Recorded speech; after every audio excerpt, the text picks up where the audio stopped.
people go like, hey man, just do anything you want. You know, you've been tattooing all my cousins and shit. Just do whatever you want. And I'm like, I'd fucking love to do a peony. They're like, what's that?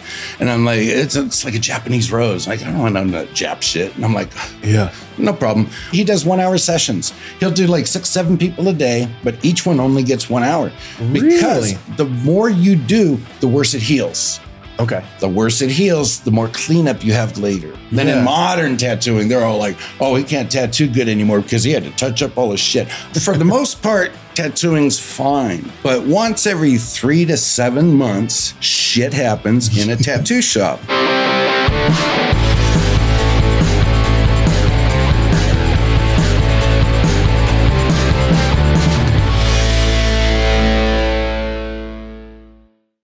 What's happening, everybody? This is Austin Spencer with Support Your Local Tattooer. I am real pumped today to sit down with a man that I've been tattooing in the same city as this man for me personally about 20 years, if not a little more. He has some great apprenticeship stories, some really fascinating, just your body of work as far as a tattooer is hodgepodge. It's dude, it's I'm incredible. A slow motion hodgepodge. Yeah. But anyway, this is Clark North, man, and thank you guys for tuning in. So chilling. How's your day going? It's going good. It's I like the cold weather the best. Yeah. I like when I can actually layer a little bit instead of just wearing a t-shirt. Yeah. Sweating. We start to get you get to express yourself through your style. Yeah. Yeah. I know. It's like sweating sucks. So let's see. You've been tattooing. I know you've been tattooing in Vegas now for. I've been here since 04. 04? 03. Came out just to see if I really wanted to for a minute, and then 04 made the move. Yeah. So and you kind of been like pretty low key. I feel like you hide out. Yeah. It was awkward. I don't know, standing out too much. Just, I don't know. That's not me. Yeah. We did that TV show that was 2004, but it didn't air till 2005 to 7. So is that what brought you out here? Yes. Yeah. So yeah, they had asked me for like 3-4 weeks. If I was in magazines before all that, and Thomas Pendleton is somebody that I helped him with his career a lot. Back in the 90s. Yeah, and he was involved with it, and then they were like, "Yeah, we want you to come out." And I was like, "I ain't gonna fucking do no weird. What the fuck is this?" It's like, I don't know. There were weird things at that time. There wasn't reality shows. I didn't know what it was. No, I know. That's what I was going to ask you too. In my mind, I pictured it as like a documentary. Literally. Okay. I didn't know they didn't say reality show even. They weren't saying, they're just a TV show about a tattooer's life and different tattooers. And so this is the shop. And it was like just a bad day. I'm from LA, Orange County area. Okay. It was just a bad day out there when I finally said yes. Really? It was just one of those moments where, somebody was like mad at me for chipping the workstation and leaving cabinets open and bending a hinge, which I did none of. The night shift. It was just one of those where I was, I don't know. I ain't saying that it was like wrong.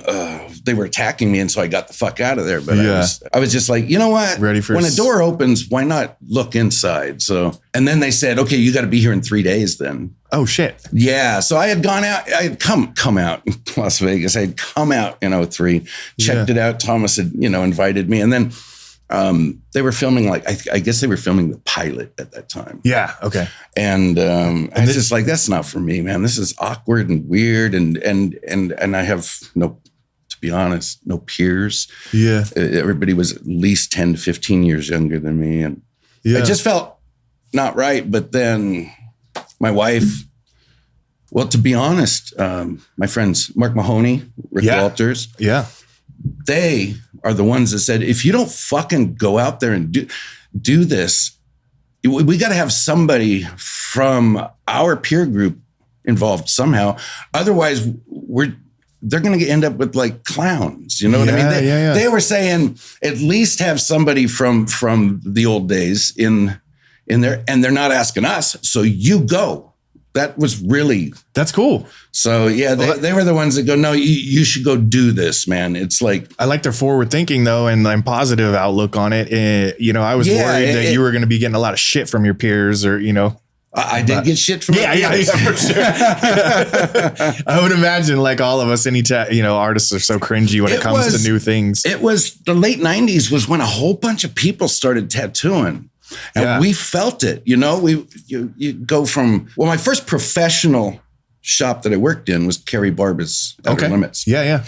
And that's where I worked until I moved to Las Vegas. She had, it was in Anaheim or? Yeah, at that time there was one shop. Okay. There was Anaheim. Okay. Yeah, Beach I went into that shop back in the day. Yeah, I worked there for a decade. Okay. So I bought some Dennis McPhail prints in there, I think. He's the artist. Yes. Yeah. Okay, yeah. The 3D wall art. Yeah, he did like all the hot rod kind of like pinstriping and illustrations. Oh yeah. Okay, now I know what you're talking about. Yeah. That was before she did the 3D walls. Yeah. But yeah, it was just them saying, do it. Why aren't you? Why? And I'm just like, I don't know. It's just weird. Yeah, I don't want to be on TV. I'm not looking. That's not my life is tattooing. So yeah, it just felt weird. Like, but I did it. And then, then like you said, the peers got angry. But yeah, the late 90s, a whole bunch of people started tattooing and everybody felt it. It went from like 8,000 tattooers in the world for reals in the early 90s. No shit. Damn. Yeah. People don't realize how it was a small community. Yeah. There was like 8,000 tattooers in the fucking world. Now that's like in a county, Yeah. Yeah. Shit. A U.S. county. But yeah, it just, it did affect everybody's income at that time. Just all of a sudden, you couldn't biannually raise the price. And that started happening like I remember we rose the price in 93 or 94. That's when I started. Carrie's shop was 94. We raised the price from $40 an hour to $60 an hour. That was normal. You go from $40 an hour in 93, 40, then to 60. And it was like, the same as groceries going from $40 a bag to $60 a bag. Same thing. Yeah. And then a couple of years later, we went up to $80 an hour. Then we went up to $100 an hour. And that was by like maybe 98. Then like 99, 2000. It was like everybody that was saying that, the cost of living is going up, but we can't raise our rates because people are like going, oh, fuck, there's a guy down the street that'll do it for less. And that wasn't really happening before. I mean, guys down the street have always been around, but not hundreds of them, which is what happened in the 90s. So everybody was taking a hit and tattooing was getting slow. Everybody was feeling it. Oh shit. So from like the year maybe 2001, 2002, 2003, we were feeling it. We were even like going like, do we drop back down to $80? No, you can't. It's like, it's weird balance. Yeah. Then I was doing the TV show. And then as soon as it started airing, even as soon as the whispering was going out that it's being filmed, oh, really? I started receiving physical fucking hate mail. It was bizarre. People are like, you're fucking up our world. And the fuck is all this shit? Which is always like from people that really want to be doing what you're doing. It's a weird thing. No, and I didn't hold grudges. I wasn't like, fuck them or anything. I was just like, I get it, man. It's weird. Yeah. At that time, I had a 9-year-old and a 10-year-old. And I'm like, I am paying alimony, child support. I need to figure out my future. All this stuff. Just how to grow within your. So it was bizarre. When the show first came out, there was a lot of anger. A lot. The only times I ever was like, what the fuck? Who the fuck is this guy? Was when they threatened my fucking family. Yeah. Fucking weird. And with a fucking writing in there. And a signature. What? Just weird shit. Oh my God. The weird thing is I was just like, fuck, grow up. Yeah. The other thing is within a year of the TV show being on, people started saying, I am fucking tattooing way more than I have in 5 years. Yeah. Because it started making the public not afraid to go into tattoo shops. For sure. And that's one of the things I'm proud of is it's a weird balance. I wished it was still underground like it was. It was small and special. Yeah. Now it's not as special, but so there's weird responsibilities, but so many tattooers started saying, I'm fucking sorry. I was pissed because I got to quit my second job. Dang. Type of thing. Okay. Yeah. So it made tattooing, I think, more accessible to a lot of people that wanted tattoos. Yeah. But just were like tattoo shops were like, you don't know if you're going to a biker den. You didn't know. You know? People are afraid. What's it like inside a tattoo shop? We single-handedly felt it. I mean, our shop opened up. So I don't know if we said it. This is for Hart and Huntington was the show that you were on in Las Vegas. Yeah. And that was the show was the inked. first. Yeah, inked. And that was the first or second. Well, we were filming it. Yeah, we were filming it. They filmed it for like 8-9 months. But by our 7th month of filming, then we heard a production company or crew got together and are putting out a TV show, and they just started filming it after we'd been filming for 7 months. Yeah. And so they actually busted out their fucking. So it's a weird thing. It doesn't matter to me. No, for sure. I was just trying to. But people are like, were you guys the first? And it's like, well, we were the first, second, filming right there. it. Yeah. But we didn't go on air until 9 days after their first episode. So they filmed for 2 months and then had, I guess, 3-4 weeks worth of episodes. And we were filming for like 7-8 months before the TV show ever came out. So it was hard filming it too, because nobody knew what the fuck. Why is there a tattoo shop in this casino? Which was a first too. It was a big deal for Vegas. Yeah, it's like, what the fuck is that?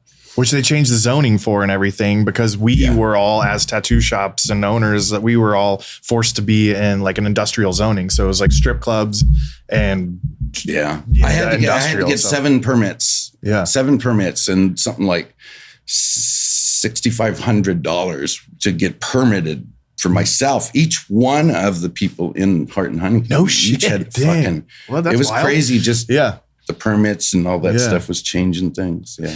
Well, so kind of back to what we were talking about, how explosive it kind of became right as those shows started taking off. Like our shop opened up in 2003, right literally down the street from the casino that Hart and Huntington was in. And you guys opened up, like, was it right before us, or like 2003 or 2004 it opened? I can't remember. I know we opened Hart like and right around. around. Was built in 03. Okay. December was when I came out. 03 December is when I came out, and they filmed that pilot, I guess is what it was. But that was like a grand opening party. Yeah, because it opened up, and then it took a while for the TV show to kick off, right? A year or so, like you said? They were filming from 03. And you were already there trying to survive as a tattoo artist in this new environment, and it was probably slow. I was borrowing money from everybody for months and months and months. I was borrowing money. It was hard. You were lucky if you got to do something little twice on your shift. Yeah. But then after the TV show started airing and people started, watching it, then the line was like, there was literally, I remember seeing the line. Sometimes they would go outside even. Yeah. It was crazy. And then those people were getting frustrated because they couldn't get access to the tattoo shop. So then they were coming over to us. So freakishly, we opened up down the street at the same time, and we were brand new. So it kind of helped us out. We would recommend. Yeah, we would totally recommend you. So I remember that. Yeah. Everybody was super nice in there. We got three. I keep thinking 4 because of the the next shop, but 3 tattooers at a time. The shop was only like 40 feet deep. Yeah. 15 feet wide, something like that. But we couldn't get to everybody. Every once in a while, there'd be some gnarly fights in the line. Like we would, unlock the door at 11. What? I think it was. And, the girls would go like, there's about 150 people out there. And you're like, you can't tattoo 150 people. Nope. So she would tell him, like, if you're wanting T-shirts, let's form a separate line. And then that would weed it down to maybe like 80 people that wanted tattoos. And then it would take first in line. But then people get in fights out in the lines outside. Shit. Security had to deal with that shit. Then when we would open the door, they would come in and then they'd talk to the helpers, and they would go, okay, well, this sounds like it should go to Josh, or this should go to, they would split it up. Yeah. And so then I'd be like, yeah, okay, I'll take that. He'll take that. And then they would tell the next people, okay, so we're setting you up and with so-and-so, and then why don't you come back around 12:30? And then the next person, okay, why don't you come back around 1:00 and things like that. Okay. And so then they would come back, but then the gnarliest was, you know what's funny is the producers, they were like all in their 20s and 30s. Yeah. They didn't understand, and they would go like, whoa, it sounds like you guys used to work in like crazy shit. And I'm like, yeah, sometimes it would get crazy. They're like, do you have to keep a gun? You go, yeah, I work with cash. Why wouldn't? Yeah. You always keep a gun. They're like, that's crazy having to have it. And I'd be like, well, for the most part, tattooing's fine. But once every 3 to 7 months, shit happens in a tattoo shop. And I remember like as they were filming, they started going, well, this is kind of boring. Maybe if we, and I'm like, no, man, you can film me doing what I love doing for a living. Yeah. But they didn't have spice or something.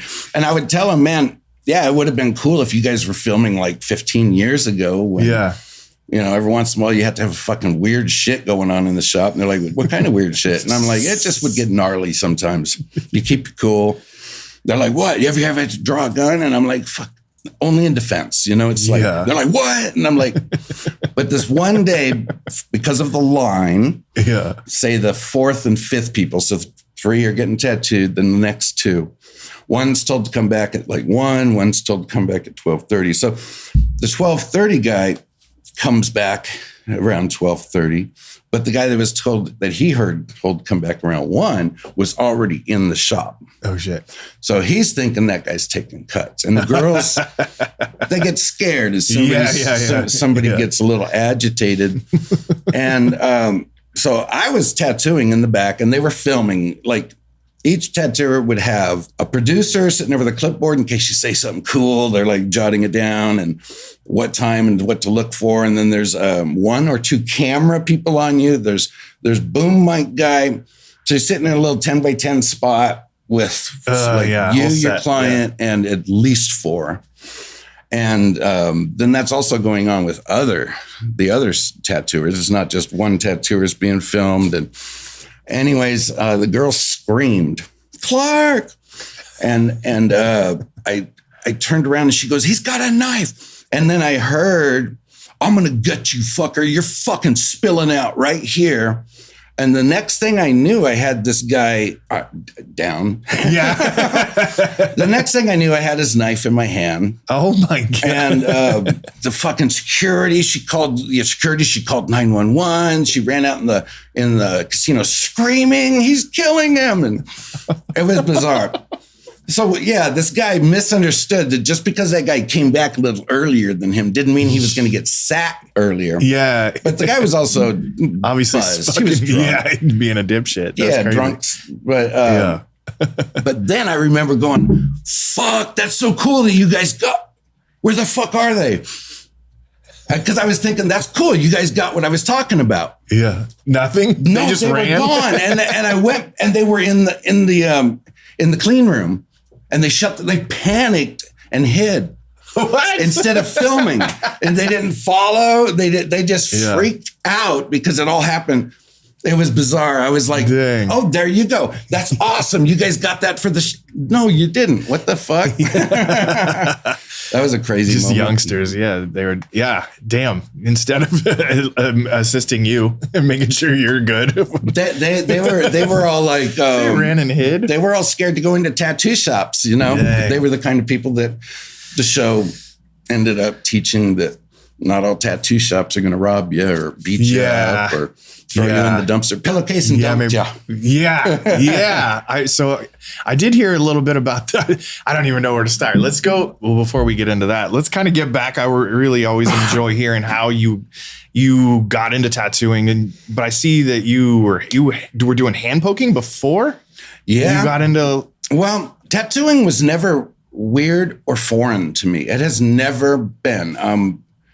When we first moved to California, I was 4 years old. We moved to Maywood, Los Angeles, and that was in 66, 67. That was the 60s, the early 70s, I guess it's okay. My parents are both gone. It was open marriage season. Okay. Oh, okay. Everybody. So it was awkward for me growing up a little bit. Yeah. But my dad, he had girlfriends. Okay. And my mom, she had boyfriends. Okay. I think my mom's boyfriends were in reaction to my dad's girlfriend. That could be. Yeah. Okay. No big. Yeah. But my mom's boyfriend, he was a fucking Hell's Angel, and he was fully fucking tattooed.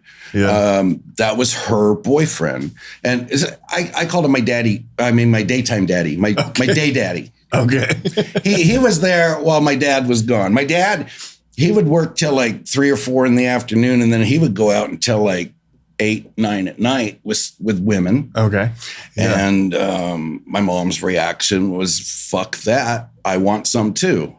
Yeah. That was the 60s, late 60s, and the whole fucking hippie free sex shit that ruined the fucking, I don't know. But anyways, so I have very, very vivid memories of them sitting at the table. We lived in a small apartment, just a little table, round table, but they'd be drinking coffee and giggling and talking. Every once in a while, they'd go play with your friends. And then I'd come back in and my mom's knees would have scabs on them. And shit. Jesus. It was just not talking shit. Yeah. But, her husband was doing this shit to her. Yeah. And her reaction... And she found a guy that really made her giggle, really, really was cool to her.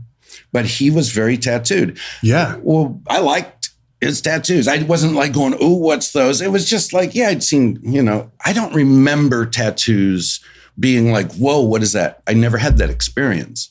I just remembered there's tattoos. I don't remember thinking, what are tattoos? Nothing. It was just, there was no question. Yeah. It's just natural.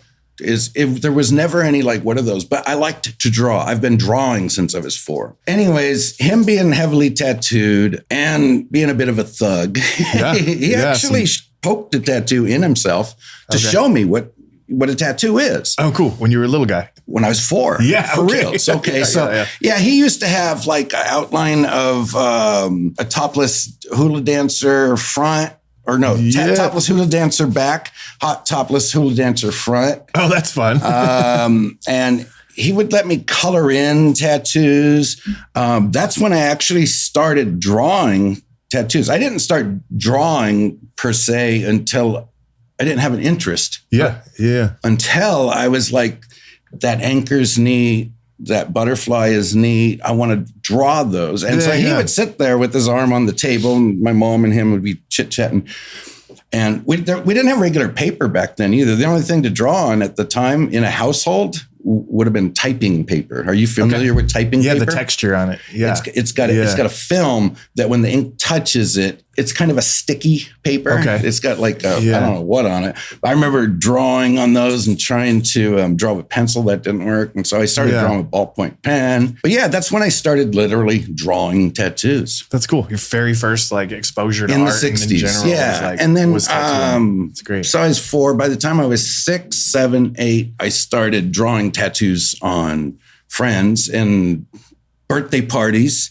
They would have like a clown or something and maybe whatever. They would have different things. Yeah. But I was like a novelty in our little quarter-mile neighborhood, and I would set up a little pretend tattoo station. What? And draw tattoos, So it'd be like 6, 7 kids standing in line, and then I would draw, what do you want? And they're like, I want a ship. I remember even trying to figure out like, okay, I'm going to let them either have a butterfly or an anchor because a ship takes too long. You're already... I had seen tattoo shops because of the Pike down in Long Beach. And there was a bunch of tattoo shops in there. And we would go down to the Pike, starting when I was like 5 years old. Yeah. So I knew they had pictures of what they would do for you on the wall. Okay. I would draw a little, like, here's what you can get. Later life, now I know that's Flash and all this shit. I didn't know any of that. I didn't know. But I did at least 7 or 8 birthday parties as a little 7-year-old tattooer pretending to be. That's cool. I remember one time when there was like 5, 6 kids, waiting for their tattoo because they're all like 5 years old. And I'm the big old 7-year-old. And they would want the tattoo more than the cake. I remember the mothers going, the cake's ready. Kids, the cake's ready. And they're like, no, I want to get, and I remember like, okay, let's go get cake just so that the moms would quit being upset. No shit. They would give me like $3, $4. Yeah, that's what I was going to say. You started a little entrepreneur. You're starting to get paid real quick there. That's cool. But yeah, as far as like hand poke, people back then did not consider hand poke a tattoo, a real, Now there's hand poke. I'm a professional hand poke tattoo. Yeah. That's awesome. It's come back. Yeah, it's pretty wild. It's awesome. Yeah. But yeah, I put a little tattoo in myself when I was 4 years old. I put a little tattoo in myself. Oh, shit. That you can still see to this day when I was 9 even. Okay. It's just a little thing to see what it felt like. Yeah. But as far as really tattooing, putting a picture on somebody, that started when I was 13. Even a lot of my friends did not like tattoos. And I was never like, but tattoos are cool. It was never a separate thing for me. It was just like drawing and tattoos go together. I liked drawing. They weren't separate for me. Yeah. That's awesome. But yeah, I started poking on myself. Pictures, like actual pictures, and then like just friends and you just draw on and then just start poking on over the top of that. And then I don't even remember specifics. Yeah. Sometimes people have asked me like, "What's the first tattoo you ever did?" I have no idea. Yeah. What's the first professional tattoo you did? I have no idea. What's the doing it? Do you remember if you were doing it with like sewing needle and then you'd wrap the thread around there? Yes, and then exactly. That's what my mom's boyfriend showed me. Oh, okay, cool. Basically he would poke one needle out in the middle, and then he would wrap 5 around it. Okay. And then that's more advanced than I was taught. It was just like, but he also showed me different things too. Yeah. Like you can put them on a popsicle stick. Yep. And basically just showing me, I don't know. He thought I was a cool little kid. That's cool. I still remember his name. His name was Gene Tunk. I'm pretty sure that was Gene Tunk. It was just a normal part of my life. Yeah. Hand poking. I was doing that type of needle when they say, oh, you just wrap them together, you dip it in ink, start. Yeah, that's basically it. Yeah. Same as Tabori needles, Yeah. It's just anything that'll break the skin, and then how do you fasten it together so it doesn't fall apart while you're working.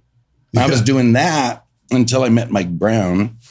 Mike Brown, I think I met him in 79, probably 80. I don't know. Yeah. He was still at the Whittier Tattoo Land. Tattoo Land was on Whittier Boulevard. Okay. Before it moved to Anaheim. That's when I met Mike Brown. And he had tattooed me. And I remember like, him like, who did that? And I go, I did. And he goes, oh, you do tattoos? I'm like, yeah. It's like, he's like, well, what are you doing here? Giving me money.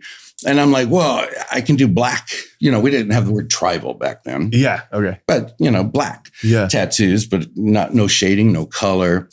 Just think of a shape. You can do a black diamond. Do a fleur-de-lis. And, basically, they started calling that all tribal in the 90s. But Mike is the one that showed me, use a chopstick and shave it down like that. And then you can put the needles on like that. And he taught me how to sanitize better. He taught me how to, that was like a brief, maybe 3 to 5 months hanging out with Mike and him showing me how to make needles. And he told me how to stretch the skin. That's one thing I didn't know. Yeah. Like with Tabori needles, you don't just stretch and poke any direction. You want to stretch and flick in the direction, Okay. Yeah. He's the one that taught me that. He taught me how to do a, larger grouping, like 11 needles and then double stack them so that when you're at an angle, both rows are hitting at the same time. Okay. That makes sense. Yeah. Years later, I figured out, he taught me Tabori. That's cool, right? Yeah. Mike was very special to me. Yeah. That's awesome. So he was, this is all out of the Long Beach area? Or were you still in the Pike area? Pike's in Long Beach, right? We moved from Maywood to, I don't even remember, Watts, Downey. Yeah. We moved different places, Pico Rivera. Then we ended up moving to Garden Grove, and then we moved to Huntington Beach. I've counted. I've moved 17 times. Damn. By And the time, your by parents the time are still together 20. and like doing their thing. They were together about 20 years total. So you started once you learned how to do that, were you starting to fuck around on your friends and stuff like your buddies at 13? Yes. Yeah. Okay. So yes. And some parents were like, losing their mind. My dad hated knocking tattoos. on your door or what? Yeah, my dad was in the Navy during World War II. Okay. And during Korea. He was both in both of those wars. Oh, whoa. He was a pilot. Okay. During World War II. Then during Korea, he was a lieutenant commander aboard an aircraft carrier in charge of pilots, I guess, or experiment. He was in charge of weird experiments too. Anyways, yeah. So my dad hated tattoos. He said those are for enlisted men. Those are for the I don't know. He used to talk shit about tattoos. He hated tattoos. No shit. I remember he saw this. Okay, I did that when I was 13. Damn. Okay, cool. That's a pretty bold move. Right on the hand. It wasn't though. Yeah. To me, it wasn't. To yeah. other people, they were freaking out, telling me I'm going to go to hell. Leviticus says you're going to go to hell. You're a sinner. All this stuff that just tripped me out. But no, to me, it wasn't no big deal. And I even had friends that like, I don't know why you're doing that, man. You're never going to get a good job. They're not even going to, girls aren't even like all this stuff, you know? So some friends talking about tattoos was just, I learned, don't talk about tattoos with Doug. Don't talk about tattoos, with certain people. And then other people really like tattoos, but it was never like, these days I can see at a young age where people were like going, whoa, tattoos are cool. It doesn't seem like that was really what it was like back then, but maybe it was just my small world. They were normal. Unless you saw that other young guy with one too, and you were like, "Oh shit! Like, were we a part of the same team?" Yeah. So I tattooed friends off and on from the 70s up until my wife at the time got pregnant, and when we were going to have a child, is when I started realizing I want a career. Talked to Mark Mahoney. There's a convoluted area in the 80s where I got injured real bad. I got blown up. Yeah. Lost my eye, got lots of fractures, lots of shrapnel. Some of it still comes out of me to this day. No shit. I had a piece of shrapnel come out right here like 2 years ago. Just a little hump. What the fuck? Anyways. Yeah. That was in 1986, I'd been talking for like 2 years to one of my good friends. I don't want to say his name. Yeah. But about learning, being an apprentice. I didn't even know what an apprentice was, but it's like, I want a tattoo. It's like, it's just not the right time. And then they were always like, I'm going to say they, I don't want to say a name, but they're always like, man, you're just too nice of a person, man. This will change you and shit. And you don't want to do this. And after like a year and a half, he was like, you know what? So-and-so just finished, is going to be finishing soon. So I want to fit you in, man. I got to talk to somebody about it. Oh, shit. You got to get permission back then. Yeah. I want to talk to somebody about it. But anyways, it looks like, sure, man, you just keep going and I'll teach you. Yeah. And it was a vague, like, it's between you and so-and-so. And anyways, that weekend is when my girlfriend at the time, which became my first wife. Yeah. And my best friend, Steve, who ended up hitting on my first wife. Anyways, fucking not Steve. At that time. But anyways, literally, we went out of town to celebrate. And we went down to Mexico. People always want to know how to get blown up.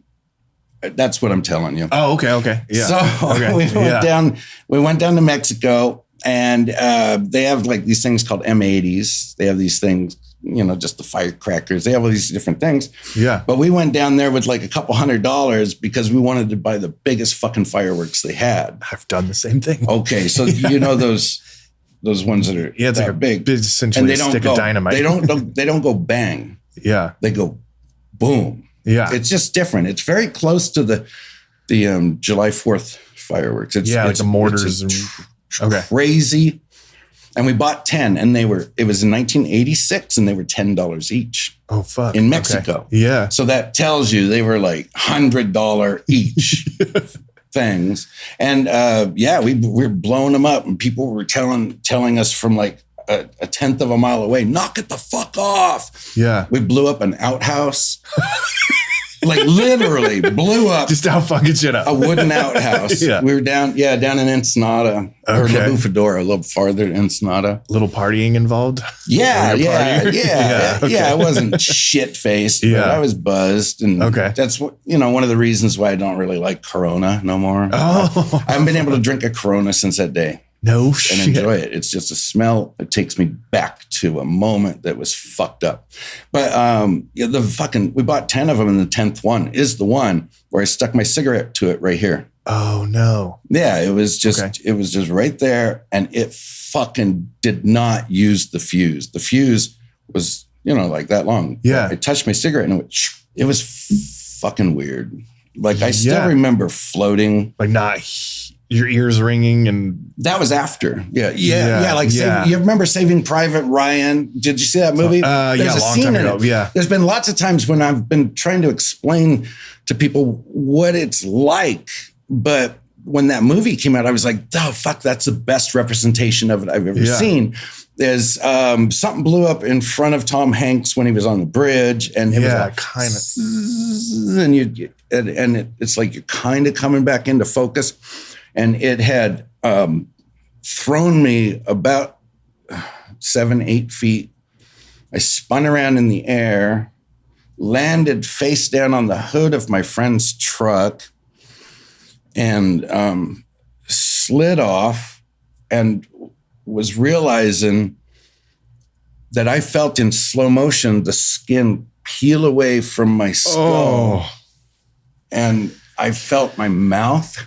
I felt it tear in the back. It was slow motion. Fuck, why am I telling this? Anyway, I don't. Well, I think people always fascinating. Want to know. So I guess so. Yeah, it's a weird sensation for each person has their own experience. But I went in very slow motion where it felt like it took about 20 to 30 seconds in the air, which must have been like boom, boom. Yeah. But it was very slow motion. I felt it go whoop. And then that was fast. It slowed down and I felt everything tear. Oh my God. And I remember thinking, I'm going to feel bone when I went like that, but I didn't. Okay. So I think what I felt was like when your skin stretches really far from a hard impact. Oh, okay. Because it tore my uvula off. It tore my... Holy shit, down your throat. Fucking... Yeah, my mouth was open. It tore a whole bunch of gums and there was also pieces of shrapnel. Whatever was pieces of stuff everywhere. Like glass probably. My right side was full of holes. It went through my Levi's. It went and it cracked this bone. It broke my nose. It cracked up here. And shrapnel, the big piece, went in my eye and cracked the back of my orbital. Oh my God, dude. And I still remember thinking like I'm going to feel, I remember when it went like that, my face is ripping off inside my head. Yeah. I can't believe it didn't knock you out. Slow motion. Kind of did or nothing. I was very aware. Yeah. I was not knocked out. Yeah, that is insane. And it was slow motion. But fuck, why did I go off on that? Like, I don't know. Okay, so that's, now I know why. And then I was in the hospital. And the first surgery was just to explore. The second surgery was to remove shrapnel. Okay. And the third and fourth surgeries were plastic surgeries. Okay. I initially, my mom was a nurse. She said, if something happens, don't go to the hospital in Mexico. You'll get an infection. That's how people die. So we drove from La Bufadora up to San Diego. We went into the San Diego emergency, and that's where they did the first surgery. Yeah, so all the surgeries were in the States. Yes. Yeah, okay. And then after the first surgery, I remember telling my girlfriend, the doctor brought his son in this morning and pulled my bed out from the wall and had his son was like 9 or 10. Yeah. And removed bandages and showed his son, see what happens when you act stupid. Oh no. you know, I remember him saying, shit, well, I thought you wouldn't hear it because of the drugs you were on, you know? Yeah. But I was very aware of that too. Oh, whoa. But anyways, I told my girlfriend and another good friend of mine, and then they took me from that hospital up to another hospital. Oh, okay. And Chalk Children's Hospital, but I was in my 20s. But nonetheless, that's where I got my shrapnel removed. So the second surgery. And then a couple days later, because I was getting, they said, if we don't do plastic surgery, which you don't have to have. Yeah. Plus they wanted to start getting the eye ready for a prosthesis. Oh, all right. Which like didn't work out. Yeah, it didn't work out in the long run because I lost half of my bottom lid and a third of my top lid. So I don't have, it's like prosthesis fits in an opening like this, but I have an opening like that. So yeah. But those plastic surgeries, and then got home from the hospital, and about 10 days later, my mom died. Oh, man. Yeah. I swear my hair started growing in white that month. And your girlfriend was pregnant at the time too? No, okay. I was no. At that, so that's there's a convoluted spot where I was going to get to start learning to tattoo, professionally tattoo in 1986. Yeah. We went to celebrate. I was blown up. Yeah. And then I was dealing with a bunch of shit. Yeah. And then I kind of lost myself. My mom's sister in Florida, she knew me real well. And she told me, come live here. You're not handling things good. Yeah. Anyways, so I went there for a year and a half. Oh, wow. Okay. And almost opened a tattoo shop in Florida just because all of my family, my cousins are like, because I was tattooing for the fuck of it. Or they're like, you do tattoos? And I'm like, well, I hand poke tattoos. But anyways, by the time I got back to California, the person that had said, we can, he said, bro, I never seen a good one-eyed tattooer. Let's just like fucking, anyways, and I'm not saying that was totally the reason why he didn't after that, but I still remember that. Like him saying, like, I've never seen a good one-eyed tattooer. And so that fell through. And that was in 86, 87, 19. And, I still would tattoo friends all the time, at least. All hand pokes still, right? You haven't moved to electric. Yeah. Okay. Exactly. Yeah, okay. Yeah. Yeah. And like this right here, like 2 hours. Yeah. No doubt. So for it to be as solid as it is. Yeah. Anyways, then in 91, when we were pregnant with Ian, my first son, is when I went and talked to Mark Mahoney.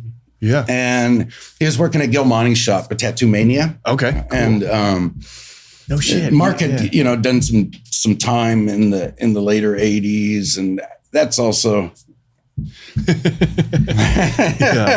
But he was working at Gilmonty's shop, and he's like, Gil didn't like me, like at first. We're friends now, totally, friends. But back then, I was, what would I have been? I'd have been like 27, 29 years old. Were they roughly around your same age at the time? Or a little older, like Mark Mahoney and like me and Mark are the same age. Yeah, okay, cool. Yeah, Gil's a little older. I was trying to remember. Envision if you were like a Mark younger was born, I think, in 62. I was born in 63. Okay.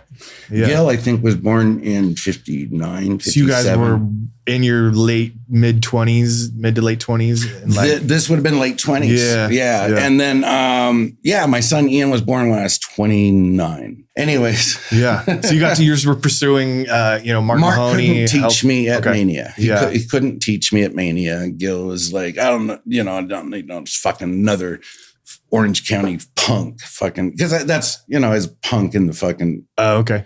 Yeah. Not black flag punk, more like Sex Pistols punk. Okay. Old, long-haired punk. Yeah. Anyways, but Mark called me and said, I talked to Rick Walters, man, and he owes me one. And you got $400? And I'm like, I can get it. Yeah. And he goes, all right, give Rick a call and he'll tell you, how to. Anyways, I went down there to Rick, and I'd seen him. I'd been kicked out of Burt Grimm's. Back, okay. That was the Pike. Yeah. The Rose tattoo at the Pike was the shop I hung out in the most, was the Rose tattoo, or the Rose on the Pike, they called it. Yeah. That was another Bob Shaw shop. Okay. Bob Shaw owned the Rose and Bert Grimm's. And anyways, Mark worked at the Rose, and that's where I used to go and hang out with Mark. But then he had worked in Anaheim at Tattoo Land, and then he had his own shop, Shamrock Tattoo, and then he did a little time, got out and worked at Tattoo Mania. And that's when this happened, was when he was working at Tattoo Mania. And then I went down to see Rick, and he's all, you bring the money? And I'm like, that was the only thing you wanted to know? How did he say it? It was funny. He goes, you got the money? And I go, well, yeah, I got the money I was going to use for rent. Not saying it snotty like that. I said, I got the money, but I was going to use it for rent. Yeah. And he goes, too bad, give it here. And he took my money and he gave me 2 machines. Oh, shit. And then I'm like, oh, thank you, man. And he goes, that ain't it, man. And he goes, he gave a call to National Tattoo Supply and told them that I would be calling. And then I got my power supply and started getting stuff from National. That was... Thanks. So that was like your end to be able to actually legitimately order. So, and stuff. And then Rick would work at Bert Grimm's. He was the manager of Bert Grimm's, but he would work there from like 11 to 6. Okay. Night crew would come in at 5 or 6. And then I would work my day job. This is when Ian was in diapers, you know, maybe right before he was born. But I would work my day job where I was working at a custom print house where we would retouch old 1800s photos, or we would do headshots for movie stars, Michelle Pfeiffer type headshots. Yeah. And I would work there from like 4 a.m. until like 11. And then I would go down and hang out with Rick and watch him if somebody came in to get tattooed. Yeah. Or he would teach me how to make needles, make machines, how to paint flash. And that's the type of stuff he would do there. That's great. But he also had apprentices that were working there that he had apprenticed before, like Scully. Mm-hmm.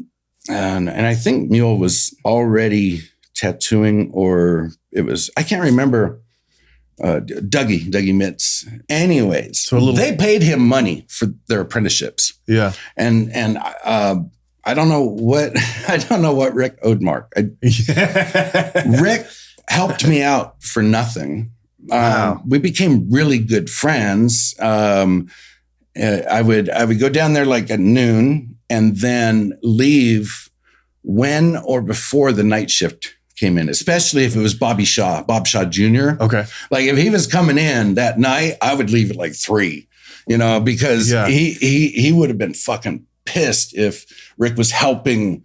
I don't know, if he wasn't in the loop of permissions. Maybe. I don't know. Yeah. Anyways, and he was a cool guy too, but definitely different. Like he didn't keep a machete on his hip like the other guys. He kept a hatchet on it.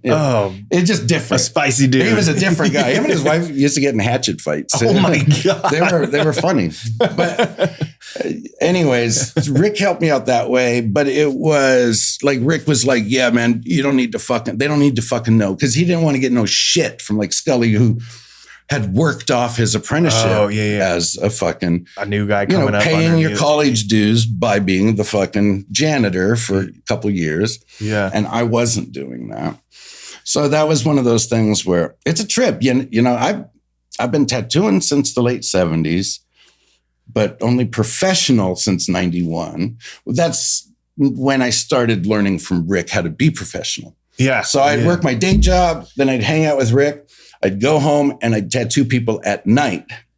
And then I'd bring them into Rick even for him to look at the tattoos. And that went on for 2.5, 3 years. Yeah. Of him getting me to be a professional tattooer. Yeah. I didn't know how to make color ink, Yeah. So all this stuff that, I knew would be like a professional tattooer as opposed to a scratcher, which I considered myself a scratcher. Now I would have been called a hand poke tattooer, but nonetheless, that's the way I thought of it. And that's what everybody considered it, man. If you're not professional, you're a scratcher. So I was learning how to be a professional tattooer. Yeah. And then in 94 is when I got a job with Carrie Barba. And everybody was tripped out too, because I was like the first traditional from the traditional world meshing with the new school. Okay, yeah, because yeah. And it was a big deal for some people. They're like, no way, you got a job at Carrie shop. You're the first one of us, man. You're the first one of us to get into one of these new school shops. What? That's cool. Yeah. Totally. Even though she'd been tattooing since like 1980. Yeah, but definitely she's pushing the envelope school. on her style. Yeah, she's the first one to do good color portraits. Yeah. I remember going in there before. Even Paul Rogers idolized her ability to do beautiful, realistic color. Yeah. Dang. She was definitely that. But anyway, she gave me a job. She's like, well, we'll see how it works out type of thing. What was it? I remember somebody told me, Carrie, they just heard Carrie Barba's hiring because she just expanded the shop from this big to this big. Yeah. And so she could have, someone else come in and give her money because they're tattooing for her. Yeah. Whatever. That's how you make money, right? Get people to work for you. Can't make money doing it. You got to make money taking it. Anyways, that's a joke. Yeah, no. Fucking joke. Diversify. It is. With a knife. Yeah. No. She's like, we'll see how it works out. I remember I met her and she's like, how come you're here? Don't you guys hate us? And I'm like, no, personally, I remember seeing her in magazines and shit, but I didn't, Yeah. But she wasn't like, oh my God, yes. And then the next day she called and said, you know what? I've given it some thought. And I found out later, Rick gave her a call. Okay. And said, you need to fucking hire him. That's what I was going to ask, is like how the transition went from that shop to, Rick did me a favor. Mark did a favor giving me to Rick. Rick did me a favor giving me to Carrie Barba. Huge. So working with Carrie Barba was your first full-time professional gig? full-time job. So you were just learning and just practicing the craft for 3 years I was tattooing at least 3 to 4 nights a week, sometimes 7 nights a week at home. Oh, okay. So I would, funny thing, Josh, we used to call him Dizzle 20 years ago. Yeah. Okay, so Josh, he was saying, I remember one of the things on the TV show was, I don't know why Clark was telling me how much weight he'd lost when I was learning to tattoo. Because I was like, man, you're not taking this shit seriously. You haven't even lost any fucking weight. Oh, yeah. Because me, when I was learning, I was working a fucking full-time 40-hour plus, and then learning with Rick, and then tattooing at night, and then getting 3 to 5 hours of sleep, sometimes 2 to 3 hours of sleep. Damn. And doing it again and again and again. And I'm 6'2". Yeah. I had gotten down to 125 pounds. Oh my dude. It was just, and I was giving all my money to alimony and child support. Yeah. So I didn't eat a lot. I got really fucking skinny. So I just thought, and I remember everybody that I've ever seen as an apprentice, they would get skinny. No shit. Back then. Yeah. You're working so fucking much and you get skinnier and you don't have no fucking money to fucking eat steak. Yeah. So anyways, I still remember Dizzle tripping out about well, I don't know why he thinks I should lose weight since I'm learning to tattoo. So then, your experience with Carrie was amazing, or she was you learned a lot there. I would imagine. Yeah, she definitely. If it weren't for her, I wouldn't have been able to afford to pay my child support and alimony. Yeah, and it's just a blessing. You got to. She spend? I mean, you guys became friends, and she got to spend a lot of time with her. Yeah, she actually had me manage for her for a couple of years. Oh, wow. Until I quit managing because that's a whole different managing. It's 2 different hats. It's not. Yeah, it's like I'm going to give you 85% instead of 60%, but I'm still bringing him less money because I don't have time to tattoo. Yeah. So percentage of nothing is nothing. Yeah. But anyways, yes. We became really good friends. I remember there's some of the things I've learned from Carrie is you can't just say everybody heals a certain way and here's the aftercare. You can't. It's everybody's skin's different. Plus, me and Carrie learned each of our techniques are different. Just the way she stretches the skin. There's so many variables, you know, so like you can't just say like, okay, you need to do a natural heal because Carrie, basically I've always done that natural heal. Okay. Yeah. Which is all, you know, all it was back in the day was keep your tattoo dry, kill bacteria for the first couple of days with rubbing alcohol. Ooh, okay. That's it. Straight. That's the way tattooing was a tattoo's ugly while it's healing. So nobody was going like, oh, I got a tattoo last week, check it out, because you're just going to see ugly. Colored bacon on your arm. Right. So that's a norm for my generation. But also the way that I tattoo doesn't heal good the way Carrie Barba has her clients heal. Okay. You know, a shop has to have an umbrella. It should some sort of an outline of how we're explaining. You have to have an umbrella aftercare where everybody's doing the same thing. Yeah. That way, if there's a variable, it's easier to find out what the variable was. And it protects the shop. Yeah. You know, if nobody's been having any weird reactions with any clients and everybody's doing the same thing, and then some client comes in and goes, I didn't give this to myself because I was at the hospital rubbing bacteria all over my tattoo. You did this. Yeah. But then you can say, well, nobody else had any problems in the past. Yeah, we're all using the same umbrella coverage. But anyways, we learned together. It's like when she would have her clients heal with the way that I've always, or Rick or Mike or Mark, anybody would have their client heal the tattoo. It didn't heal right for her. She was using like A&D and then wrapping it with cellophane or saran. Yeah. So when I did that, it really made the tattoos very milky and blurry. Very milky and blurry. Okay. Yeah. But when she does that, it doesn't. Huh. When she had her clients do natural heals, their scabs were like 5 layers of skin deep, you know, and it can't go deeper than 3. Yeah. Remove tattoo. So we just learned like, well, there's no, you know, she was like, oh, I'm excited because I get to ask you, like, what do old schoolers do here? What do traditional artists do here? How do you guys think about this? And what do traditional artists do? And like stretching the skin and all that stuff's different. Yeah. So it was great. Do you get to work with some other great artists there? She notoriously had like always coming through. Yeah. Mm-hmm. A lot of travelers. Paul Booth. Yeah, it's pretty normal just to have anybody from Europe or the West Coast Japanese tattooers would always come in and spend a week or two, you know. That was the 90s. There were not a lot of tattooers at that time. Like I said before, like 8,000 tattooers in the world, I think, in 94. Damn.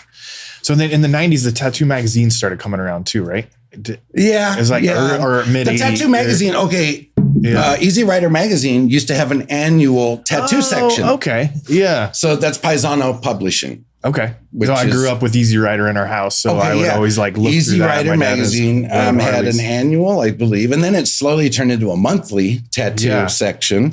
And then they would have an annual separate mini mag. Yeah. Same size, but less pages of Easy Rider fans sending in their tattoo pictures. Yeah. And then that's how it fucking happened, man. Is like Easy Riders had a tattoo section in the magazine, and then they started putting out an annual Christmas or something edition where you got Easy Rider magazine plus a bonus tattoo magazine. Yeah. And then they were like, fuck, that sells good. So then they made Tattoo magazine. Yeah. It's all it is just an off branch from Easy Riders. Okay. Yeah. So I had that in the house too. I remember that, like stealing those from my dad. And that's where I learned what tribal was. The only place you could see pictures of tattoos in the early 80s was a section in Easy Rider magazine. Yeah. Yeah. Dude, and Carrie was real good about promoting herself through using the magazines, right? Did you learn a lot through her and working at that shop on how to promote yourself also too? And Fuck no. No? I am the worst at self-promotion. I am so not good at self-promotion. I'm just not good at it.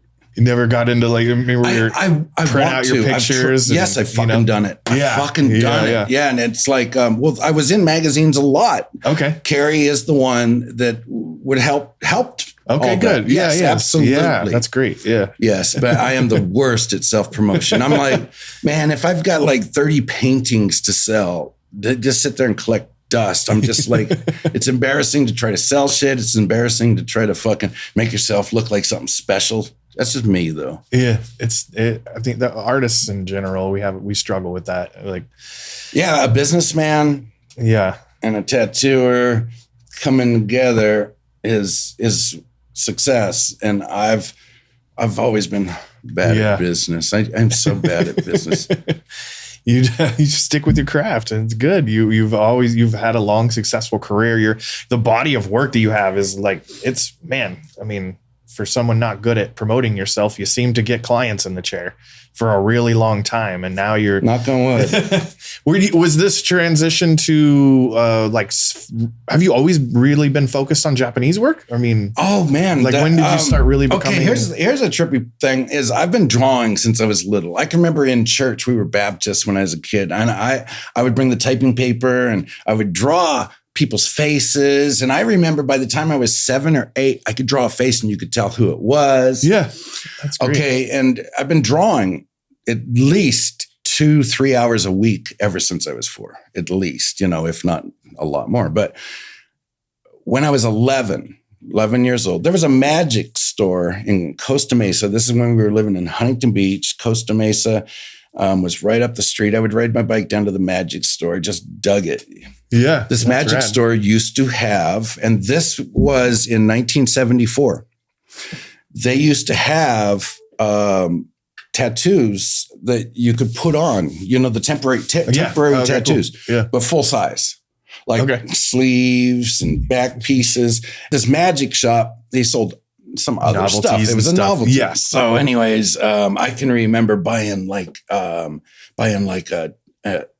a Japanese rose, which is what I called it, but it was peony. Okay. Red peony. Yeah. Temporary. And I think it was like $1.50, and that was so much fucking money.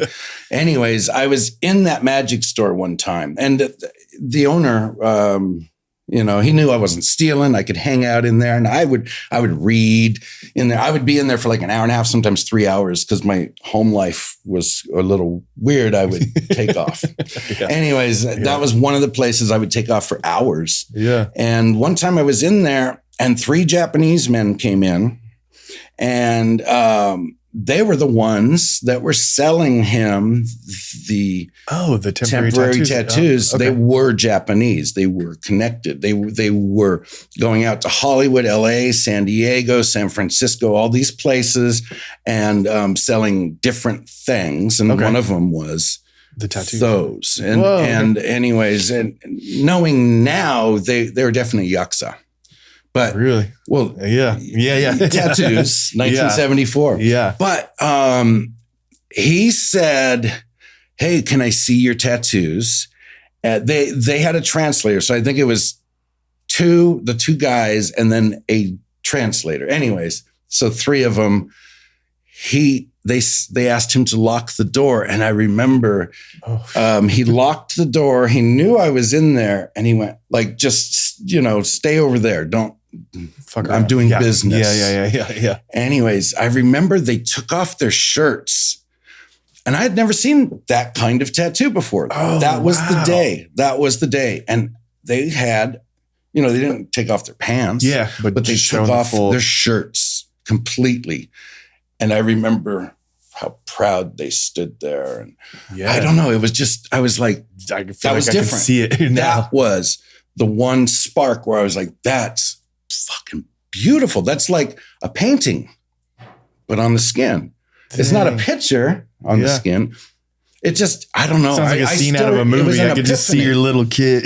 Oh my God. It was a little kid or something, peeking around and seeing that. Yeah. So ever since then, I started like a love for it at that time. There was nothing you could purchase back then or anything, but man, every once in a while a movie would have, Yeah. And I was like, those are so different than everybody's tattoos that I know. So I got very well established, very well known for my realism in black and gray realism. Okay. No way. And in the 90s, you might remember that nobody liked traditional tattoos. Yeah. It was just like, no, man, they wanted Geiger or they wanted realism, get a deer this big next to pine trees this big, next to a cabin this big. And, just like that's what everybody wanted. And I became very well known and established as realistic black and gray.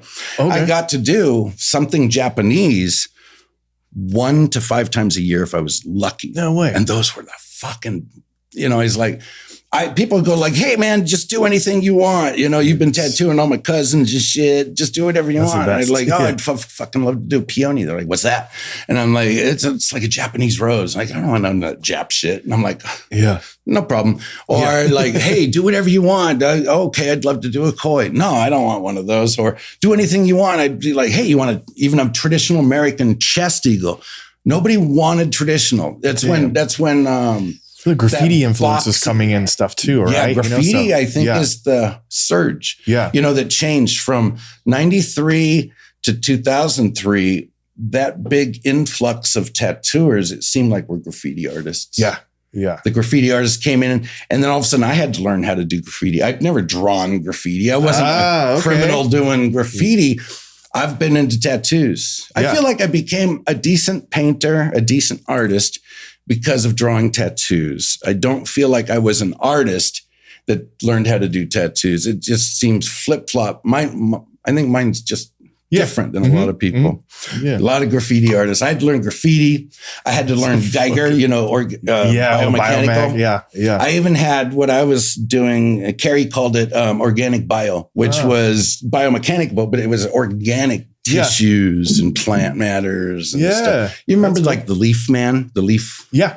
Okay. That's kind of where it all came from, doing leaves, but it looks biomechanical. Yeah, well, and but there was no mechanics. The flow of working on the body, you're doing a lot of drawing on. The magazines started printing was my organic bio, my portraiture, and that's how I became established or enough work to pay my bills. Yeah. Were you doing conventions at the time? I mean, were conventions conventions, they were real small and intimate back in the day, right? And well, the first convention I remember going to was in 81 and it was on the Queen Mary. Oh, wow. Okay.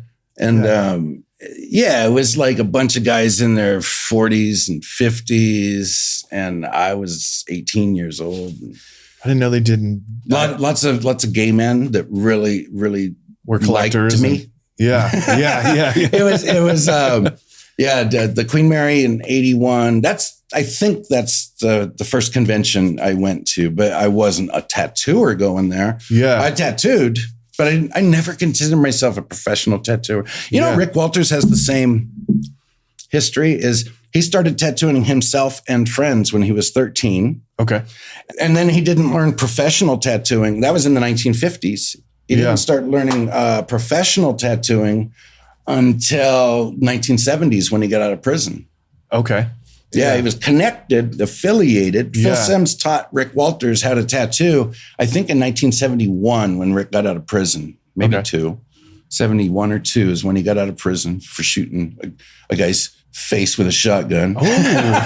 Anyways, he shot the side of his face off. Holy shit. And he did time. He did 6 or 7 years. Not in the shop. But he'd been tattooing since the 1950s because he'd been doing hand poke and then professional. So it's taken me a long time to absorb that that's okay to say I've been tattooing since 1979. Yeah. Even though I wasn't in a shop, Rick said the same thing. He's been tattooing since 1959, I think, whatever it was, 57. Even though he'd only been in a shop since 71. Yeah. Damn. Damn. So, oh my God. So you have so many ties to all these any other like just real great old school guys that you kind as far as like being friends enough to have dinner with and stuff. Yeah. Just like it was hard for me to talk myself into doing the TV show. Yeah. It's hard for me to be a name dropper. Oh yeah. No, and it's awkward for me. But I have very special ties and moments. Right now, all my friends are dead. Yeah. So it's a different time, but they've all passed away. Lyle Tuttle was a good guy. He was a cool guy. I got to have lunch with him. And yeah. I had lots of dinners with him. He was funny. Yeah, he's full of Did you great know stories. that Lyle was totally blackballed from the tattoo community in the 70s? I didn't. A lot of people don't know what. Yeah. There was a show called The Mike Douglas Show, and it was on in the afternoon after school. I remember Lyle Tuttle was on The Mike Douglas Show, and he was saying how the tattooers they don't know how to draw. Their stuff doesn't look good, but his stuff did. And he was like name dropping by tattooing Janis Joplin. And, it was, and he upset a lot of fuckers were pissed at him, really took him. I remember it was the 90s once he started being embraced by the younger people coming up. Okay. Yeah. All the other guys. Rick knew him the whole time. I think Lyle might have done a couple of years at Burt Grimm's even when Rick was manager in the 70s, but whoa, they were always friends. But Rick was like, watch out who's around before you talk to Lyle, because people fucking associate you and they'll fucking write you off.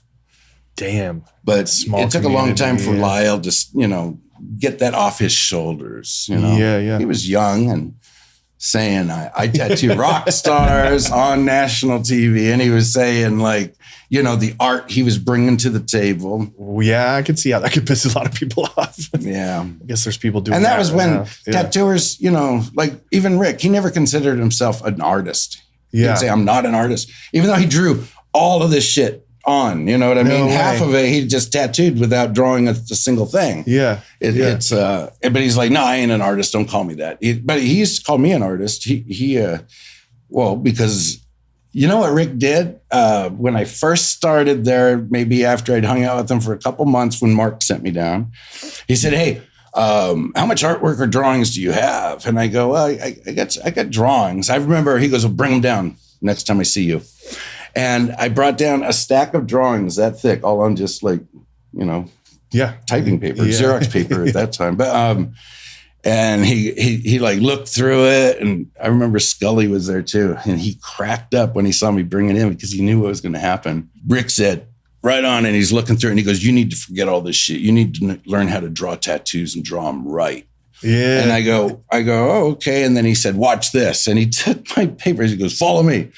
And we go in the back, and he opens a locker, puts all my shit in it, and locked it, and then said, you'll get that shit back when you can draw a good tattoo. That's cool. It was a year later. Oh, okay. He had all my shit. I remember Scully was cracking up because he knew he was going to do that. Some wild stories. And, when you're talking about just shit popping off in tattoo shops. And back in the day, it was like you said, it was like every 3 to 6 months, like something weird would fucking happen. And our shop, we didn't open until 2003, and we were in a kind of an interesting area. So, but still it was like that. And nowadays, like, luckily it's pretty mellow. But yeah, it's always been like, world. Some people wear tattoos as their flag or their banner, as their club. And one thing that I hope I've done is helped bring tattooing by the TV show, you know what I mean? Help bring it into the world of being respected. Yeah. Like I used to have people not even drink out of the same fucking drinking fountain as me. Yeah. You know what I mean? Or cross the street because I'm tattooed. They don't know me. Yeah. But these days I used to hate going to the bank. Because security would follow me everywhere as if I'm there to fucking rob the place. And that was in the 80s and 90s, all the way up in 2004, 2005 I think it was 2005 or 6 when I was like, oh my God, it's nice going into the bank and not being looked at as a criminal. Yeah. So I'm proud, and I hope that I am one of the people that helped bring it out of only crime thinking. Yeah. I like all aspects of it. Absolutely. I got, I love all of it. Yeah. Yeah, it's like it's nice to not be just thought of as. People used to call me scumbag because I had tattoos. Friends even would go, man, that's so scummy. Why do you do that shit? And I'd be like, I'll never talk to you about it again. Yeah, I remember getting out of a car in Houston in my, I don't know, I was like maybe 99 or 98 or something, and I remember this. I was with my dad, and he jumped out of the car, and I think he had shorts on at the time and shirt. You know, he was pretty heavily tattooed, and some dude just gets out of the car next to us and looks at him. He's like, "Tattoo guy, huh?" Yeah. And then I had to like calm my dad down and get him away from him. I'm like, "Let's just go and you're with your dad." That's been said to me. Yeah, let's just go to dinner. That's a fucking like, get the fuck out of here. People say that. Tattoo guy, huh? Yeah. And obviously a very condescending tone. Scumbag. Yeah, piece of shit. It was so different. Yeah. With all of your passion kind of channeling into Japanese work, were you able to, have you traveled over the years and been over to Japan or No. Yeah. One thing that the TV show did was it syndicated in Japan after it was off the air here. 2007 was the end of the show. And so 2008, it became syndicated in like Greece and Italy, which we never think about if you don't know how the business works. And, Horikyo the First reached out to me. The first thing he said was, "Are you really blind in one eye?"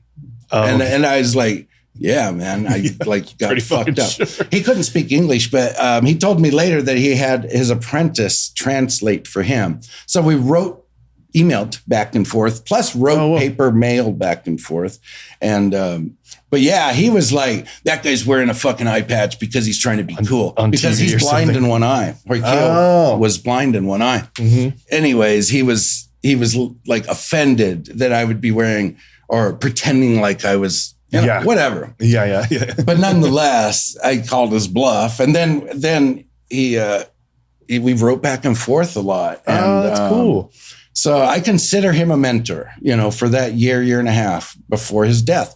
It was maybe 2 years of us chit-chatting. Also, I got to hang out with Azuma Kaname for 3-4 days. Kaname Azuma, do you know who that is? I don't know. The names sound familiar, but yeah, he did tattoo in the 60s, 70s bit, but he's the painter that did the silk paintings of tattooed women. Oh, okay. They were really fucking famous in the 90s and the 2000s, all the way up until Azuma Kaname. I got to hang out with him. Hori Ren a little bit before she got cancer. Yeah. But that was here. To be honest, when I was making good money, I was supporting my children. Yeah. And that was what was important. Yeah. I'm proud to say I was never criminally late. Ever with child support or alimony, That's cool. That's just the one thing that I could never travel. Yeah. So yeah. But yeah, I've befriended some. I mean, even sound like you were in good places where a lot of people were coming through. So Horitoshi the First used my my room for 3 days that he was here in town. That was at Hart and Huntington, but I had to cancel my appointments for him. So I said, as long as I get to watch you. So I get to watch Horitoshi work for 3 days straight. Plus his translator was real helpful with me.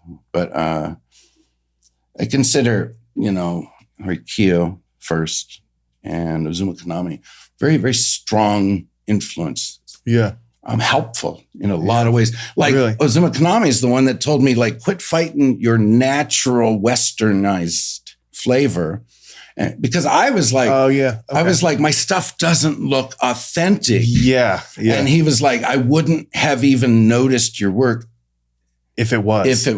Yeah. He said that the reason I knew who you were is because your work has stood out to me, obviously, as somebody that has a passion for traditional Japanese. Yeah. And not just, I'm going to stick 14 antlers on a fucking dragon and I'm going to fucking show them how it's done type of thing. I've been in love with the Japanese tattoo, and it's only been since 2007 or 8 that people started accepting or liking traditional Japanese tattoo. Right now, it seems like there's thousands and thousands and thousands of tattooers specializing in traditional Japanese.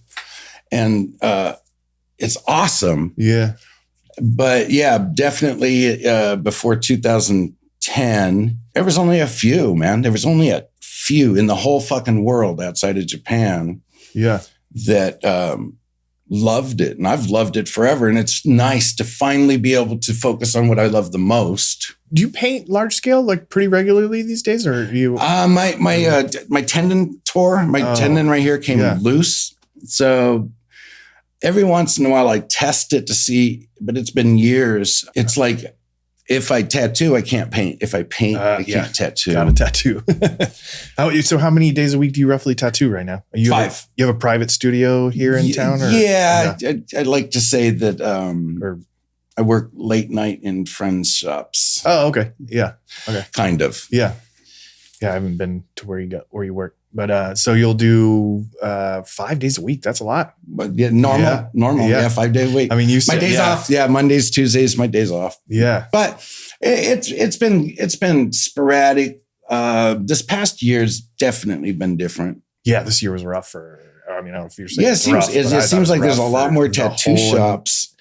Oh, more than like ever. There used to be 8,000 people tattooing in the world. Now I think there's 800,000 people tattooing in the world. I don't know the number, but even the IRS is like, we're going after these fuckers because there's a lot of them now. Yeah. And they used to just leave us alone. And there's so many tattooers now. Yeah. So anyways, there's a lot of tattooers doing traditional Japanese. Yeah. Or no, you know what? Not traditional, but Japanese. Yeah. Modernized, westernized. I still love the true traditional. That's what I love. That's just like, I still love Van Gogh more than Da Vinci or Michelangelo. I like that rough look. Yeah. It's like traditional Aztec art, traditional Mayan art, traditional Hawaiian art, or Maori art. These are traditional old styles. Yeah. Traditional Japanese is the same to me. It's a very old style. Sticking with certain subject matter and whatnot. I mean, once it's a style. Yeah. It's a style. Yeah. A lot of people don't think about style anymore. They just think like, oh, it's a dragon or a koi. So I'm gonna do these wacky lips and eyelashes, or something like that. Yeah. But it's just a style. It's like if you were to say draw or paint in the style of Van Gogh, and then you love that style, and you're not like trying to, like say I'm the original or nothing, but you love Van Gogh's style, and then you do that style. Yeah. Or that. Well, it's a style. If you were to do Hawaiian traditional tattooing as a Westerner and just start saying, yeah, they think they can do cool shit, but I'll show them what cool shit is. Yeah. It really is like that with Japanese, but these days it's been stepped on and changed, which is fine. Yeah. But I love the original. Yeah. So that's great. Yeah. The biggest change between true traditional Japanese tattooing from, like 1830s to 1880s is when it really, from kuniyoshi, became a style. Okay. All the traditional Japanese style is kuniyoshi style. Okay. If you can't, this is what I've been told by Zuma Kaname and Horitoshi and Horikyo, is if you can't say that looks like Kuniyoshi might have drawn it, then it's not traditional. Huh. But I'm not saying traditional is better than westernized. I'm not saying it's better than modernized. It's just like traditional Hawaiian tattoos are not, well, you say what you want, but don't change those, but go ahead and change Japanese. Well, I don't know. It's a weird thing to me that it's been so changed, but still called traditional. That's like when Shige, is that his name? Horishige,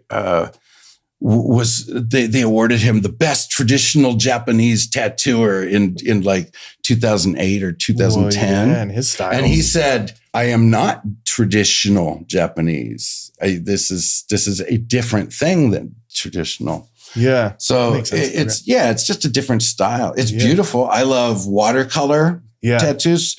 I don't do them. I love, these things. They are specific. If you're saying I'll do a watercolor tattoo, and then you go and do a graffiti with bold black lines, it's not. You've changed it, but you're still calling it that. That's what confuses me sometimes.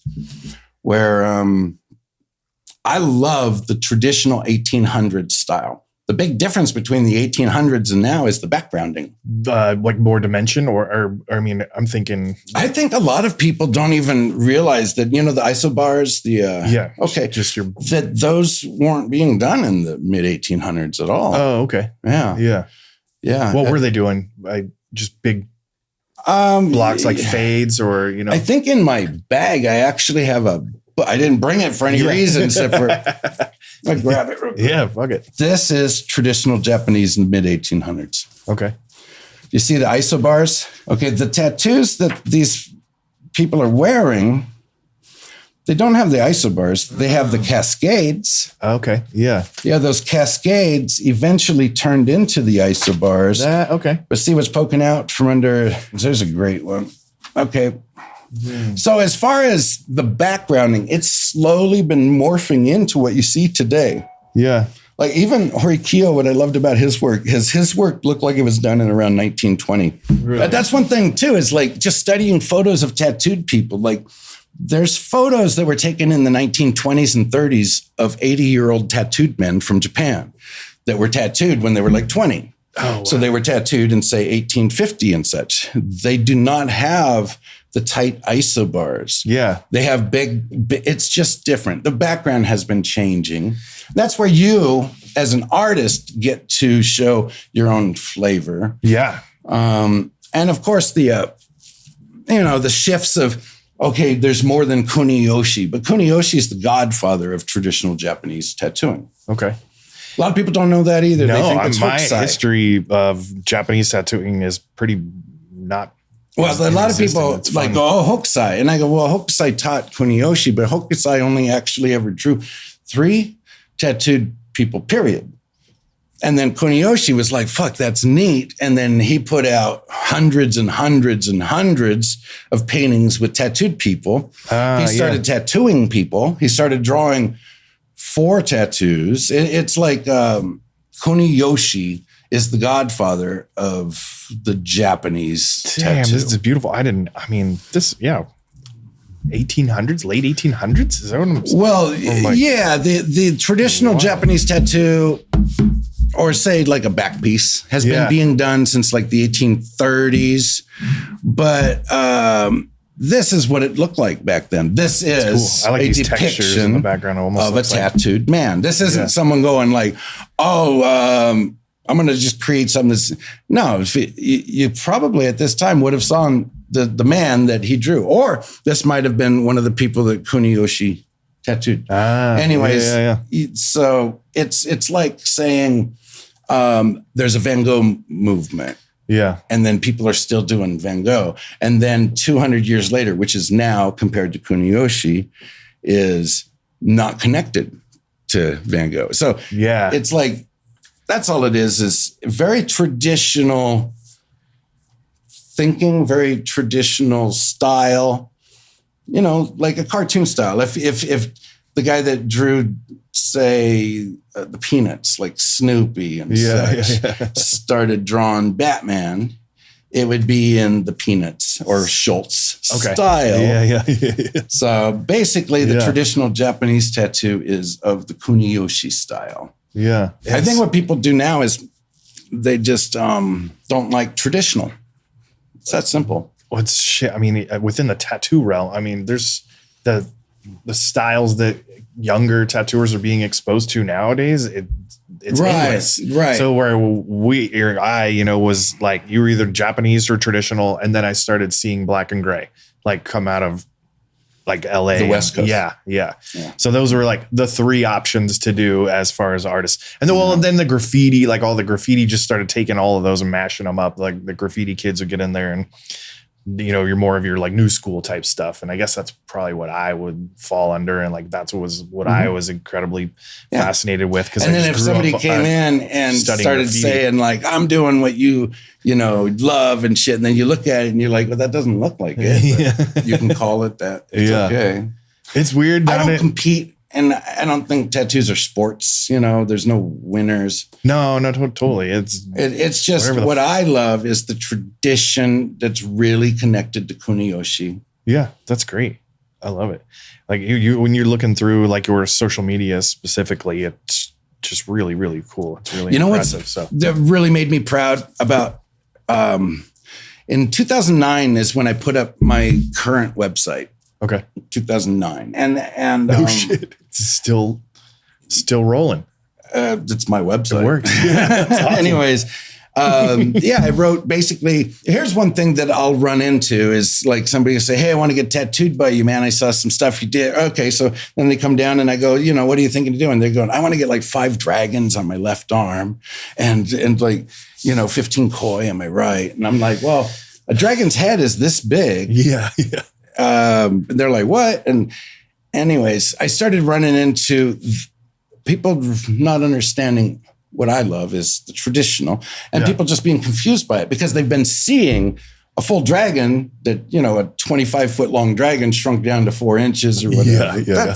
Which is beautiful and awesome. Yeah. That to me is a specialty, micro tattooing. Yeah. That's a specialty. But then they were confused when I would say, well, but no, I do traditional style. I'm way more traditional. They're like, I don't get it. Anyways, I wrote a page on my website. It's about the traditional Japanese style. Yeah. And it explains it. It's like a thesis, Yeah, it ain't cool. short. But it really made me proud because going through this, there's a lot of cut and pastes in a lot of this I wrote. A lot of this was from my website, and I was so stoked to see. Yeah. That, like one of my clients was like, "That's plagiarism." I go, "Fuck no, that's so cool that the fucking Boston Museum of Fine Arts found info from me that they felt helped describe." That's awesome. Japanese tattoo. Yeah. Yeah. But yeah, it's its own style, and it gets hard for some people to understand. You know what? I've learned, even Rick was like, I don't see why you like that fucking stuff and that's all you fucking like, why I'm like, I don't know. It's like some people like Chevys. Yeah. You just stick with it they just the rest fucking, of your life. and they love them. Or, some people like, like die-cast models. Yeah. I love traditional Japanese tattoo, and I have since I was 11 when I was in that fucking magic store. And that's cool. Gobsmacked.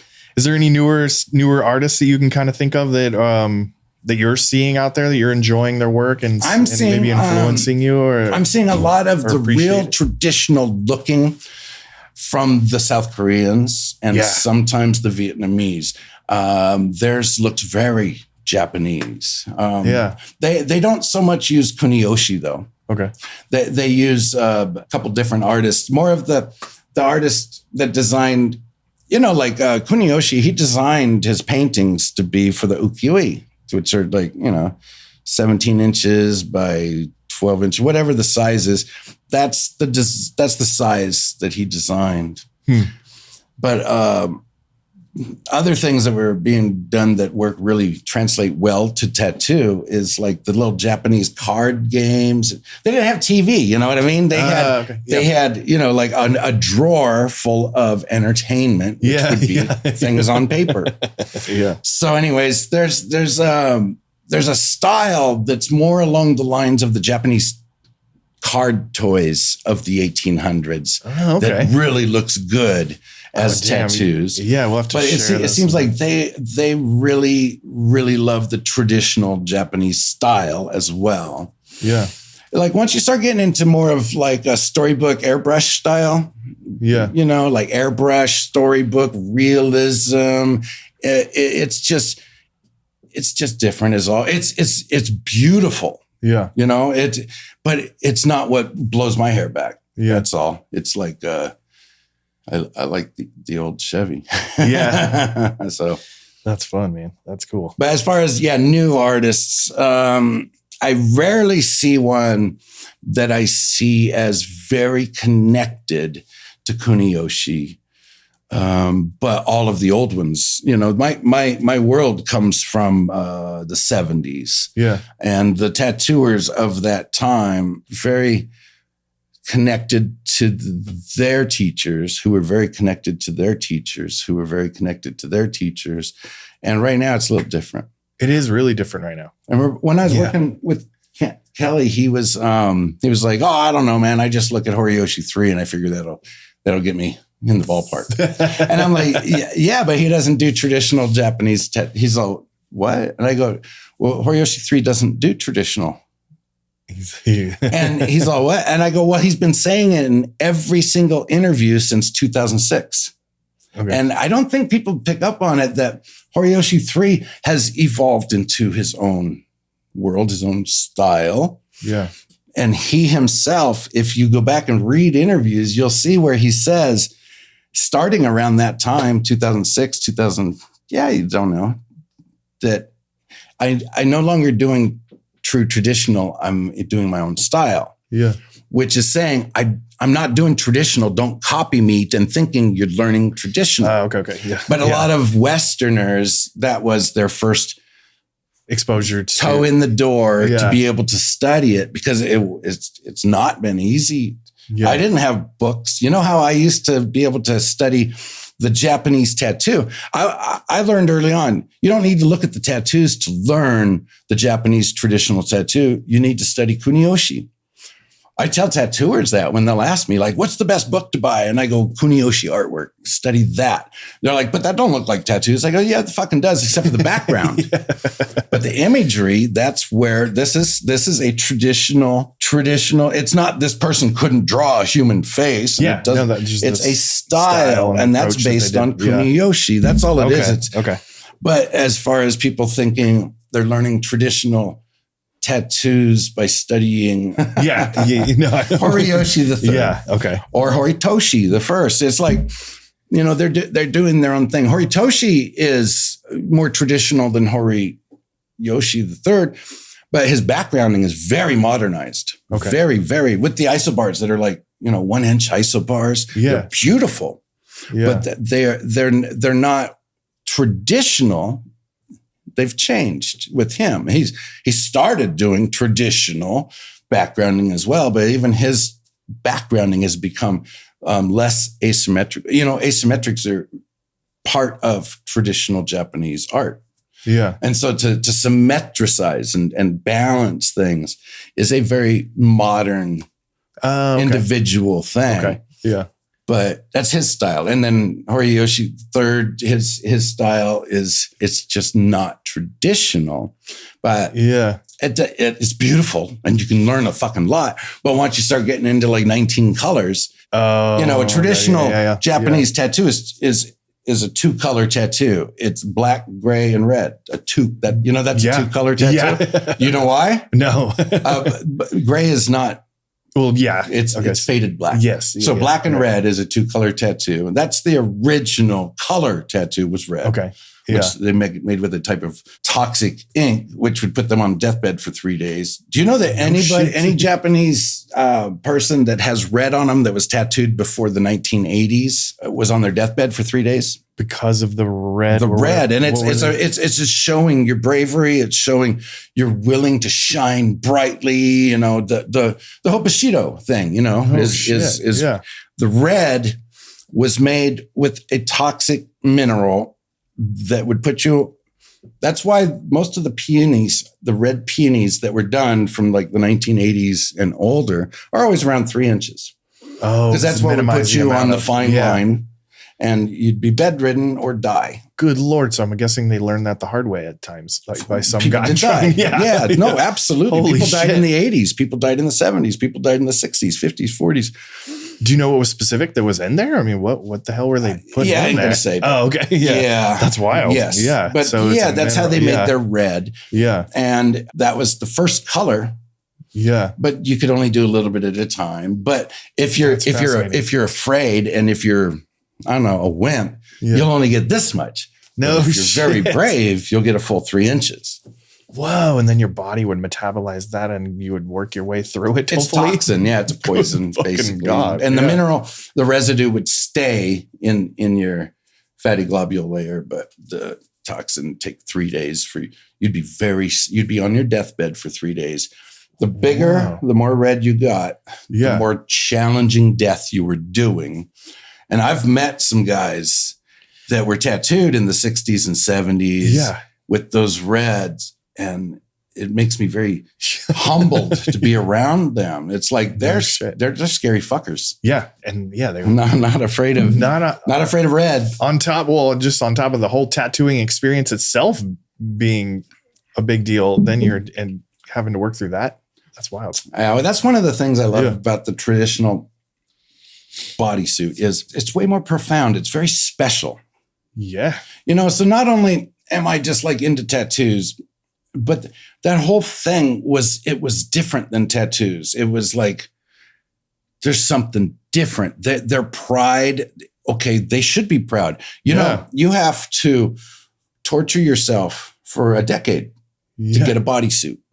Yeah. If you go in every 2 weeks, because of the swelling and the difficult time your body has for dealing with larger, I don't think a lot of people realize that getting a 10-inch tattoo in one session, like, oh, we did this in 6 hours and it stopped hurting and all this stuff. Like, no, when you're working on a bodysuit, it's a whole different realm. Oh. It's not the same healing. Healing is devastating. You know what I mean? Nothing heals easy. The bigger you go, the harder the heal. So you have to be able to deal with pain well. And if you're tightening up, and then relaxing and tightening up and relaxing, the tattoo goes deeper and shallower, deeper and shallower. So to have a beautiful tattoo, it took being able to control yourself during pain, being able to relax yourself, being able to finish what you say you can do. That's commendable. Being able to manage your money. Because this shit ain't cheap. No. If you're buying a beautiful painting for the wall and it's $50,000, people understand that. Yeah. But they don't understand spending $30,000 on a tattoo because tattoos should be cheap, Anyways, it's commendable. This is different to me. I've tattooed at least 30,000 hours, maybe. Ooh, yeah. I wonder how much. 35, 40,000 people. At Carrie Barber's shop, how Hart and Huntington was busy? Yeah. It's a trip. When I went there and it was busy, I was like, whoa, this is a little bit worse than Carrie's shop. It used to be a very famous, popular shop. People used to come from Canada, Japan, Europe, Germany, England, everywhere. Carrie Barber's shop was so fucking well-known and it was just a trip.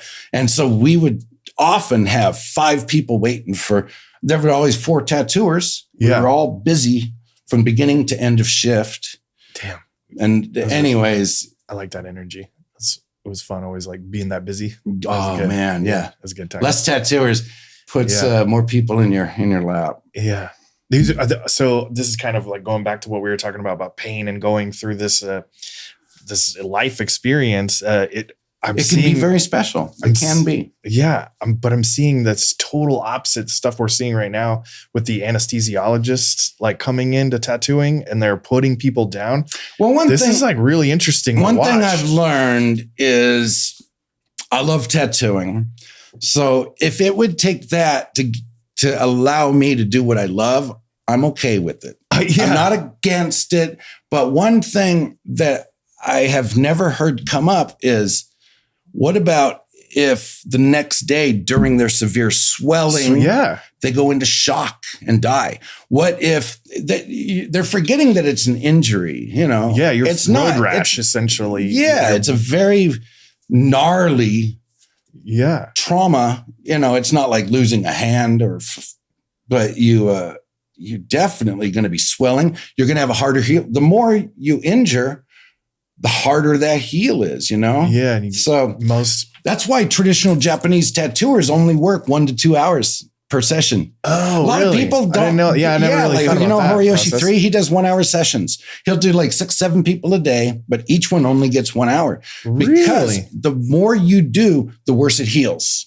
Okay. The worse it heals, the more cleanup you have later. Then in modern tattooing, they're all like, oh, he can't tattoo good anymore because he had to touch up all his shit. I heard someone say that about Horiyoshi 3 one time. Oh, God. Like Yoshi was this guy, he had a beautiful bodysuit.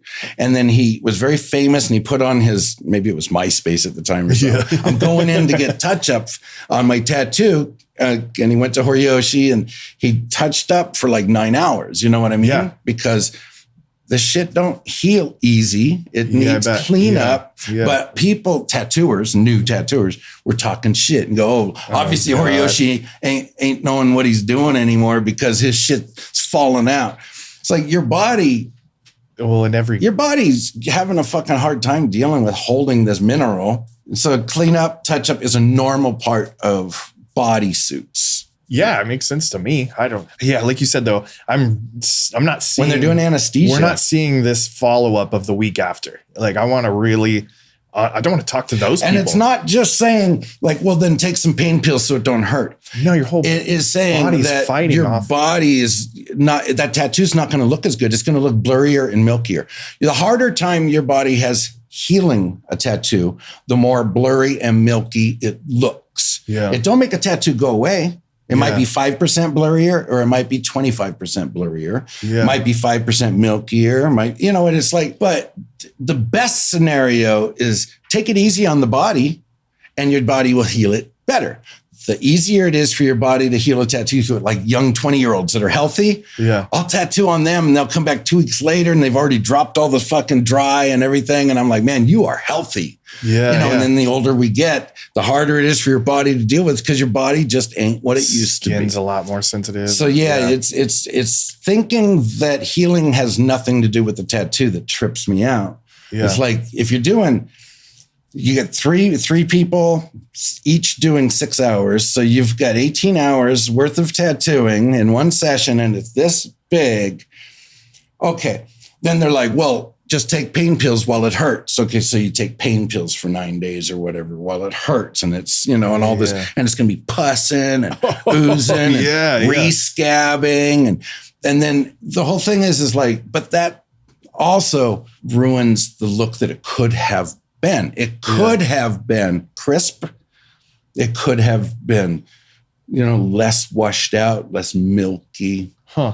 Yeah. So that's the stuff that trips me out. How it's just not thought of as the look of the tattoo is what is important to me, like the look of a painted canvas, rather than the moment the canvas was painted, we all sang this chant and we all threw our fucking high heels at the wall and did, it's like, no, it's not about doing the painting. It's about the painting. But that's just Dionysic art. And there's two types of art. There's Dionysic art and Apollonian. I can't remember the two. Anyways, one type of art is for time.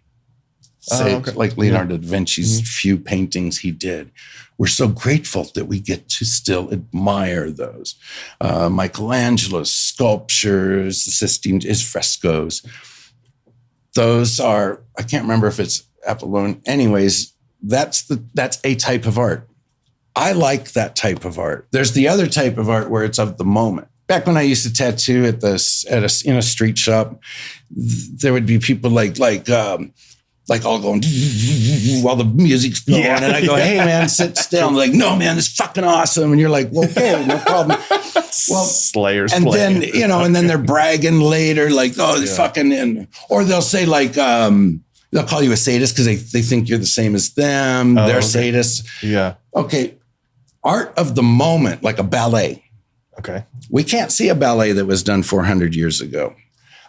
So that's two types of, like Yoko Ono screaming.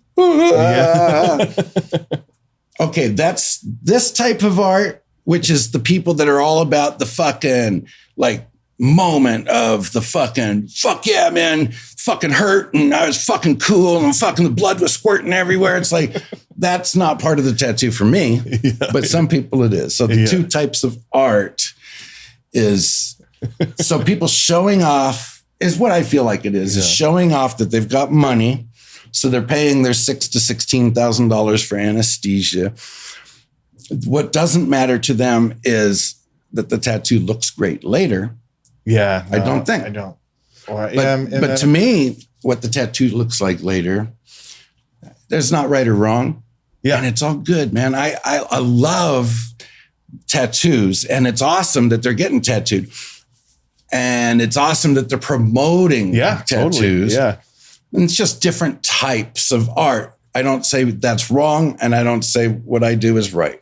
I have the same exact outlook on it. I don't have a strong opinion. I don't mind rotary machines. I'm just genuinely enjoying watching this happen and wondering, like, what the hell is this? I'm kind of intrigued, and I would like to maybe. It would be cool to go sit in on it and just see the experience. But it'd be wild. Yeah, I don't think that it's thought of like, will this tattoo look good later since we did it this way? Yeah. But then again, I don't know. Maybe that don't matter. That's why I was talking about the two different types, because the presentation of that moment of getting the tattoo is what's gotten all the attention. Yeah, right. It kind of turns into performance art or some shit, you know? Nobody knows what the tattoo was. You saw it, but nobody went, wow, I love that. No, they thought of the moment of the anesthesia, the 3 tattooers. Or more, you know? And it's like, that's the performance. A performance. A tattoo. This is not performance. This is experience. Yeah. It's long lasting. As long as I am. Yeah. Well, dude, anything else that you'd like to talk about? I really enjoyed this. This is fun. I want to talk to you more too about the history, and maybe we can get you back and specifically just talk about like genres or anything like that. That's real fun, man. I really like that. So, and drawing. So we want to do some stuff in the future where we sit down and draw together while we. Yeah, absolutely. You know? I love drawing. Yeah. I used to draw an hour every day.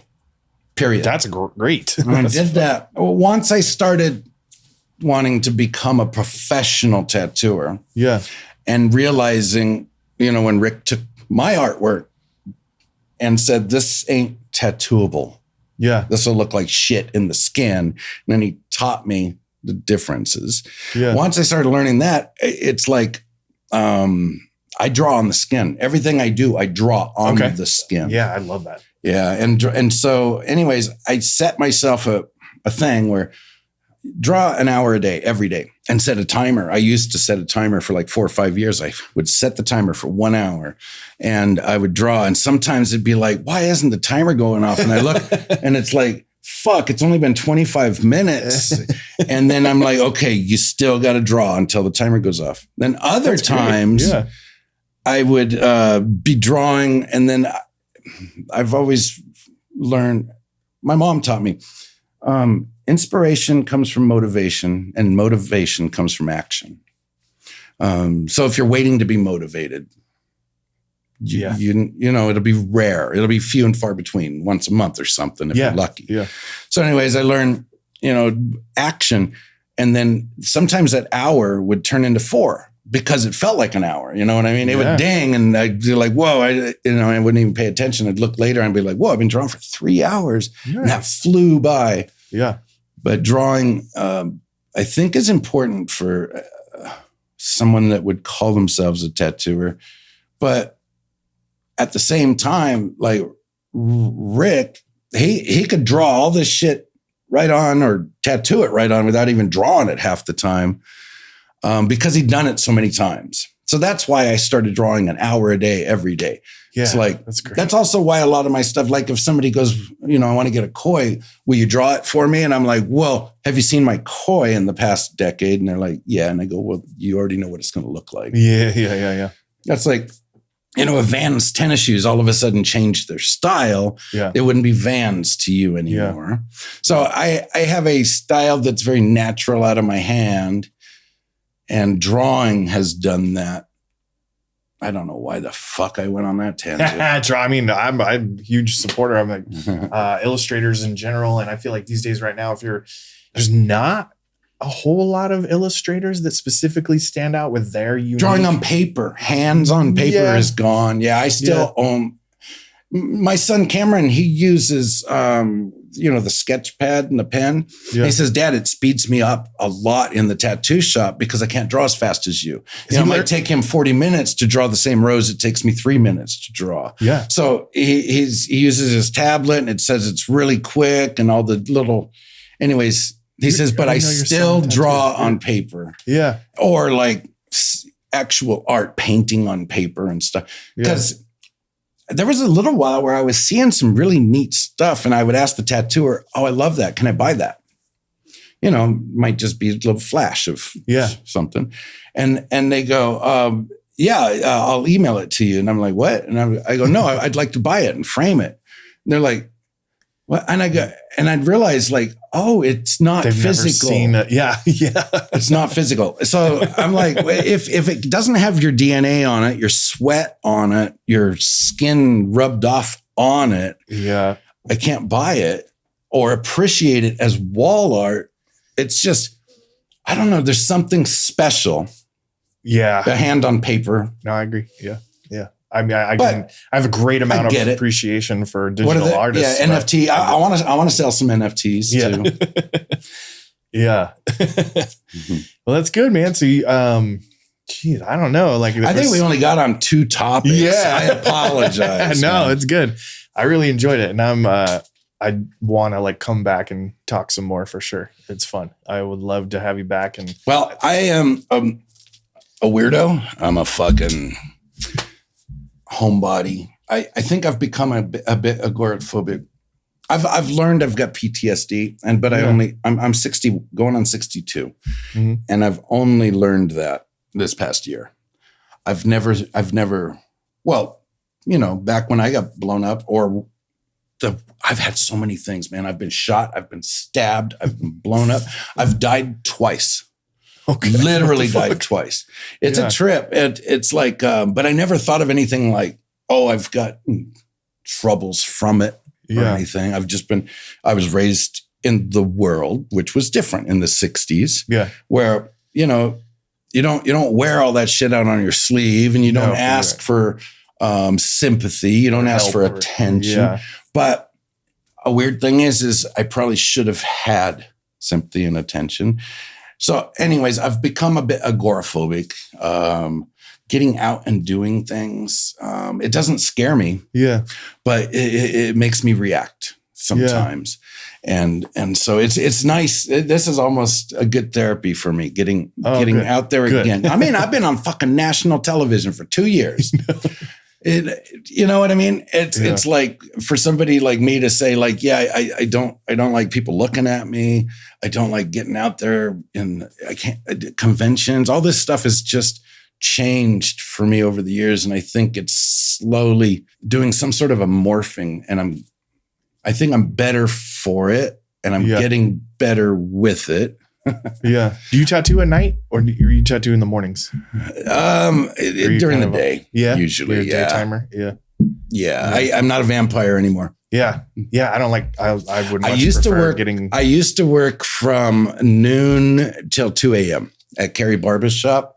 And that was on the schedule 4 days a week, and then, or 3 days a week. And then the other 2 days were 10-hour days.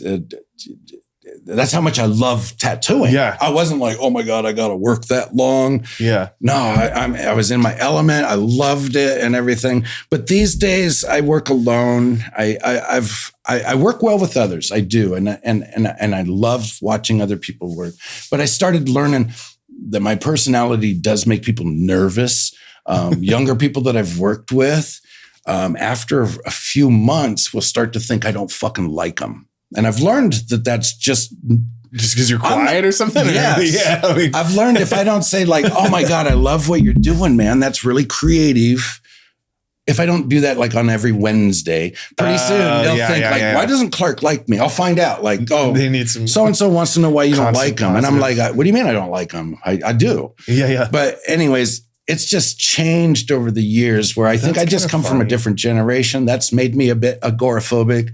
And I think that's the word. I'm learning this shit. Yeah. I had a lot of younger artists that work with me over the years that have the same thing. And I don't ever think of myself as like crass or grumpy or anything. You know, I'm frank. But they want me to like pay more attention to them. Yes. Let them know that you think they're special. And then the funny thing is it's like at least 5 times a year, I'll tell somebody, man, your shit is so fucking cool. You need to paint that shit too. Yeah. That style you do is you. And then if I don't do it like on every fucking Monday, pretty soon they're like going, why doesn't Clark like me, man? I thought he used to like me. And I'm like, I do still fucking like you, man. What's going on? I'm just fucking busy and I'm a grown man. I'm doing my own thing too. So. But little things. That's funny. but I still, if I don't like you, you know it. You know, all I do is say, I fucking like you, man. I do not fucking like you. It's as simple as that, you know. So if I'm not saying that, that means I'm cool. Right. I've always felt like if I'm not pulling you aside and talking to you, then you're doing a great job. Like, or if I don't care about you enough to take you aside and talk to you, that means I'll tell you, get the fuck out of here. If I like you, I will talk to you. Yeah. If I don't like you, I won't. I'll just say, I don't fucking like you. Fucking make space.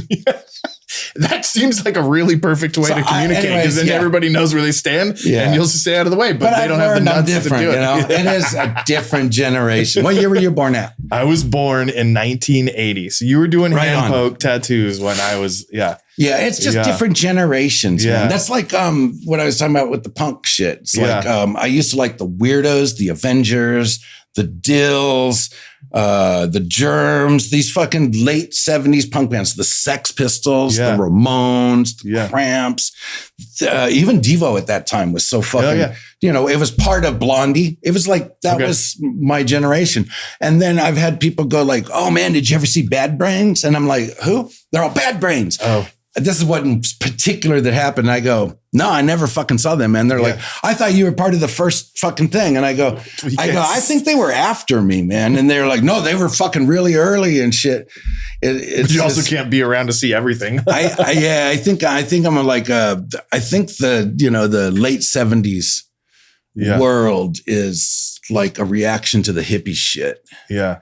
And the fucking coddling and the fucking sex with everybody thing that started ruining things, and don't spank your children started ruining things. But at the same time, you know, I feel pretty fortunate where I came into tattooing. I appreciated, and I was able to be around a lot of old school guys too.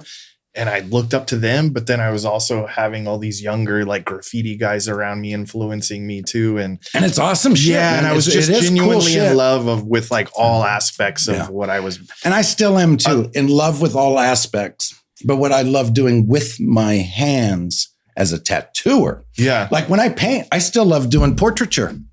No shit. Yeah. Oh yeah. You have this like interesting kind of your watercolored approach where it's like droplets almost, and then it builds up this texture. Yeah. I thought that was beautiful. It's cool. Thank you. I remember watching my mom.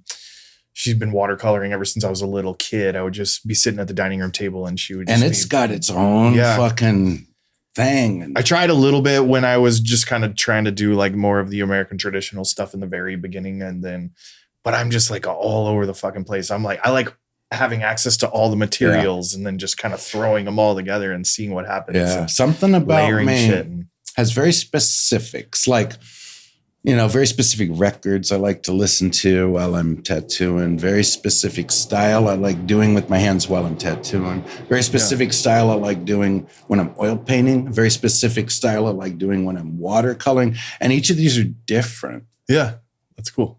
That's speaking of records, I got to invite you. We're doing a vinyl record art show for our shop's 21-year anniversary. Vinyl record? Yeah. So we're going to paint. Zia Records donated 120 records. All right. So I'm distributing them to tattooers all over. And and for the sleeve. Nope. We're going to do on the record. Oh, no way. Yeah. So a lot of us, like some guy, you know, like I'm going to gesso mine, I think, and then build up texture on it. Some guys are doing like cold press paper, doing real nice, clean watercolors. Some are doing, everybody's kind of have 3D printer guys that are going to print shit and like attach it to the record. That's pretty cool. Yeah. So I think it'll be pretty fun. It's a charitable art show. We're raising money for. You know what I did with my mom's records? Oh, shit. she was a Bobby Soxer from the 50s. Okay. Like Elvis and some of her records that would probably be worth a lot now. I made like potato chip bowls out of. Oh! Or the sleeves, it fit over my head. And I used to like this show called Inframan. I think it was Inframan. It was a Japanese show where his helmet kind of looked like that. Yeah. And then I would cut a slit in it. I would wear the record sleeves. They were probably like from 1956, 57. Oh, man. Do you collect vinyl now? Or you see? I still have. Yeah. I have all my mom's 45s. And I have a couple of her 12-inch. I have my mom's 45. Yeah, and I still have all of my coming of age albums. I gave my children, I had like 3,000 albums. And in 79, 80, I worked in a record store in Huntington Beach. Oh, cool. Yeah. It was like before there was record stores for punk, there was like, all you could find at that time was like Journey and but anyways, great album covers. Yeah. She used to sell me the records at cost and I had accumulated 3,000 to 4,000 records, but I still have. Shit. Yeah, I still have. That's a good collection.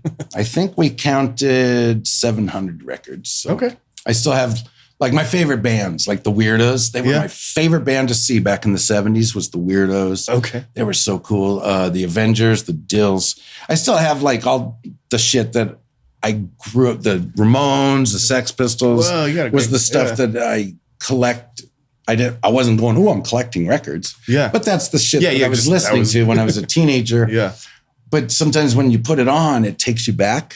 Yeah. So at one point, maybe about 10, 12 years ago, I went through my records, and if it didn't take me back, and I gave it to my children. And then, so my boys each had, were given, I don't know how many, 1,000 records or something. Yeah. Gave those to them. Dang, that's cool. Then they got stolen from them. Yeah, that's a bummer. Well, and you got an open house full of partiers. Yeah. So did your son tattoo? Mm-hmm. Oh, okay. No shit. My youngest, Cameron, he tattoos. Me and my ex-wife put me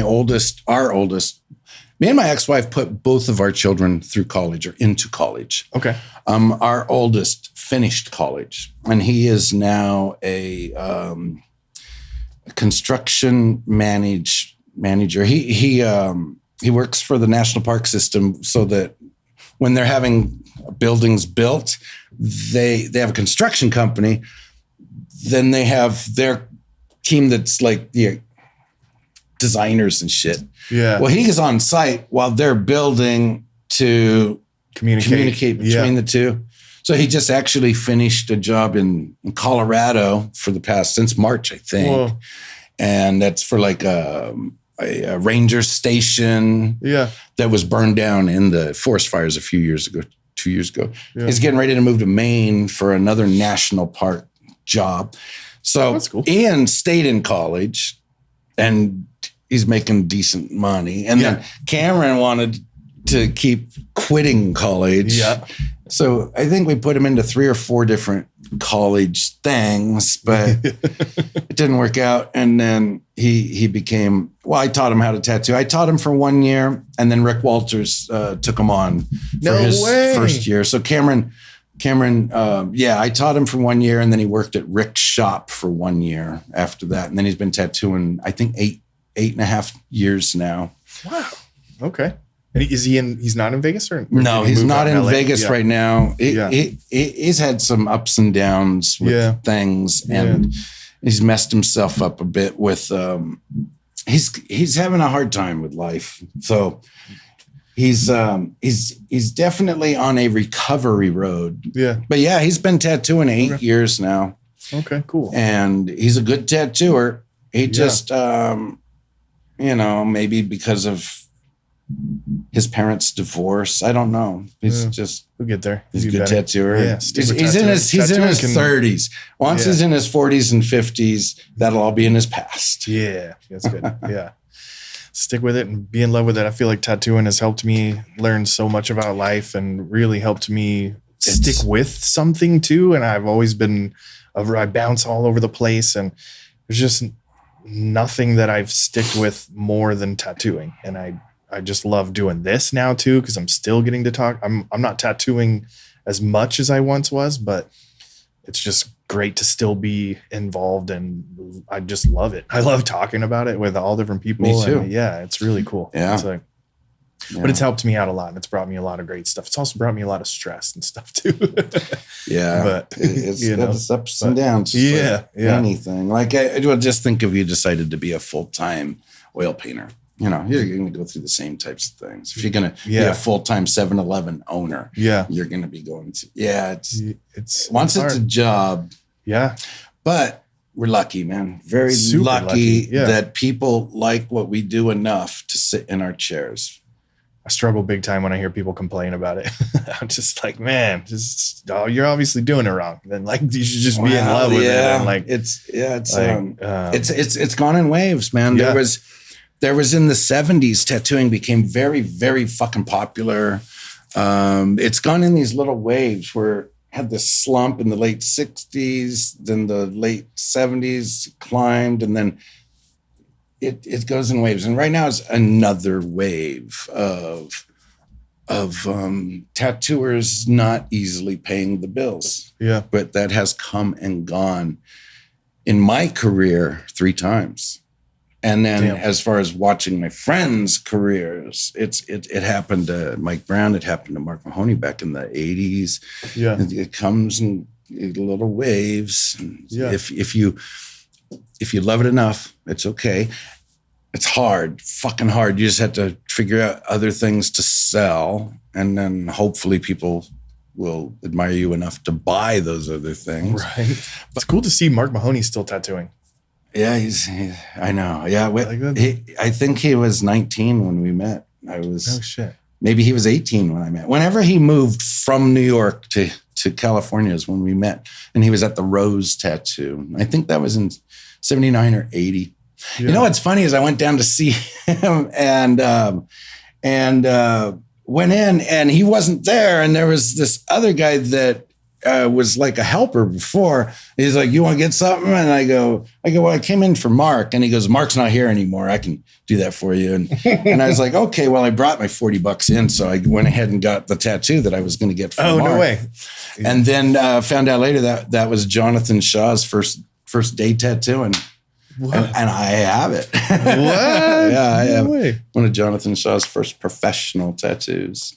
Dang, that's fun. You've been tattooed by some pretty inspiring people, or did you, when you were younger, go, or I don't know how long recently you've been tattooed, like go to the people that you wanted to be inspired by and learn from and get tattooed by them? I didn't think of it like that. Yeah. It just happened to be that I grew up in the neighborhood with these tattooers. Yeah. Mike Brown, Mark Mahoney, even Rick and Phil Sims. I come from the town where Bob Shaw and Colonel Todd were, tattooing, and then being part of their family is like, Rick taught me. I have this, I think, on my website, and I put it out there sometimes. I'm very proud and lucky to have been taught by Rick. Rick was taught by Phil Sims. Phil Sims was taught by Bob Shaw. Bob Shaw was taught by Burt Grimm, and Burt Grimm was taught by Charlie Bars. So it's like each one of those figured out a little bit, Yeah, that's wild. Yeah. I think my lineage goes right back to there. I'd have to ask Phil Luck again. He always breaks it down for me, and I get lost in between. But there was a guy, Hinge, that I think learned from, oh my God, somebody out there. Yeah. And then he taught my mentor and Aaron Della Vedova and Dave Logue. And then I learned how to tattoo. Cool. Yeah. So I learned. So he was my mentor. So, yeah. So you have his family tree. Yeah. The people that taught him learned things from the people that taught them. Yeah. And hopefully that was all given to you. Yeah. And then you've learned things as you tattoo. And if you teach somebody else, you've got their knowledge plus a little bit more. Yeah. That's what a family tree does. I'm excited. I'm going to have Willie Cutlip. He's a fantastic illustrator and tattooer. He lives here, but he's one of the guys that I taught how to tattoo, and he's going to come on. And so we're going to share stories and stuff. And I'm hoping to get Dave on here too. So we'll just kind of, very cool.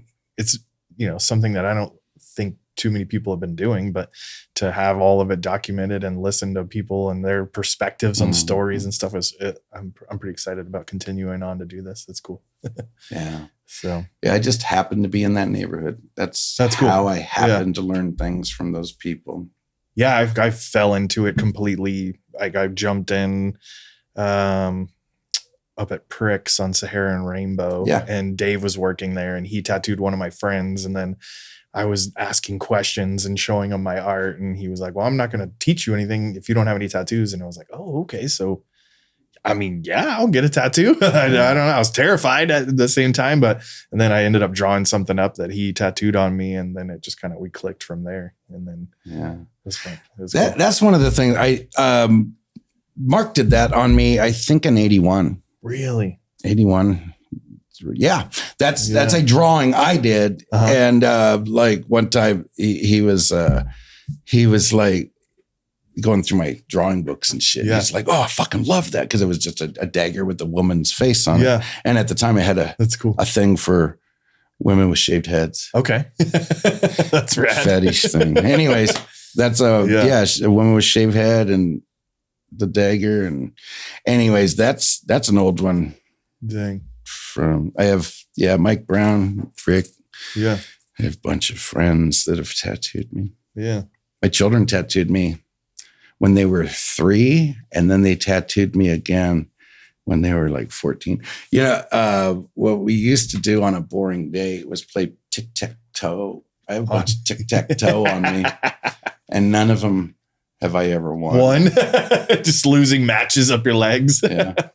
Yeah, my wife tattooed me the other day. She never tattooed.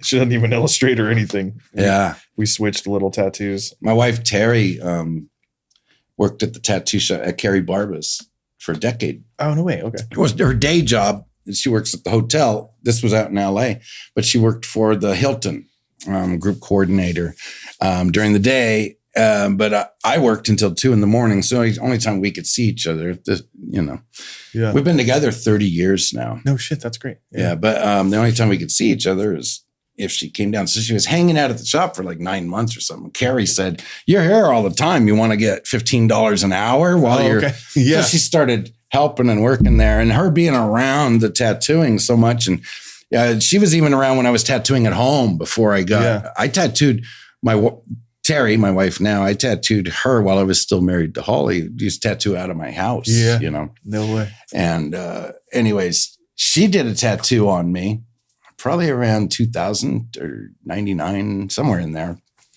And it was crazy. And it is still a perfect tattoo. That's just awesome. from her being listening, and the stretching, I think, is the most misunderstood part of tattooing these days is stretching. Is not just stretch and that's it. There's particular stretches and positions. Yeah. Especially all over your body. I think that's lost, but she nailed it. She got the shading, she got the color, she got the line work, and that's like 20, 24, 25 years old now, and it's still a good tattoo. That's awesome. Yeah. Dang. Yeah, my mom tattooed my leg. That was the one and only tattoo she's ever done. Yeah. She's been an illustrator. She was the most inspiring person in my life as far as art. Yeah. And then my dad tattooed me, and my sister tattooed me. My sister was working the front counter for years, and she was this real pretty blonde. All the guys want to pay attention to her. And we drew this little logo for her. It was a little corn dog. Yeah. Like her nickname was corn dog. Mm-hmm. So she would do that little piece of flash on all these random guys, and they would let her. That's like Tennessee Dave's outhouse. Yeah. That little outhouse with the money on the door. Yeah. Or Rick had his, I'll shoot you. No, he had his little fucking Yosemite Sam, Rick Walters. Buddy downtown. Or the Rick Walters Rose. He had a little stick drawing of him that I know he's tattooed on a bunch of my buddies. Right. Yeah. Little things That's like fun. that. So, well, shit, man, I say we wrap it up. Yeah, that was good. That was great. I really appreciate you taking the time to come down. And I'm super excited. I want to talk more about this in the future. And then if you have any other fun stories to tell or anything, just hit me up. Yeah, it's like we'll get you in on the drawing night program our project we're putting together. I think that'd be fun. Sometimes I don't remember shit. Yeah, I'll reach out to you. Sometimes people will say something, and I'm like, oh fuck, there's this one time. I know. You ever had a client shit on you? I haven't had shit on me, but I've had just some wet farts working on the ribs. Those are that too, yeah. I mean, I guess we could end the show with a shit story. You want a shit story? Shit story. Give me the shit story. Fuck it. There was this guy I used to tattoo. He was maybe in his 40s, late 30s. And this is while I was in my 20s, late 20s, early 30s, somewhere around there. He's a little older. He worked at Bellevue Hospital, which was a criminal mental hospital. Wow, yeah. So every time he had a close call of getting killed, he would come in and get another luck tattoo because he needed more luck. Oh, wow. And so like every 3 to 5 months, he would almost get killed at his job, and he would come get more tattoos. And then he had a girlfriend, and like one time she wanted to get tattooed. I don't know why I brought him up at all, but it was about her.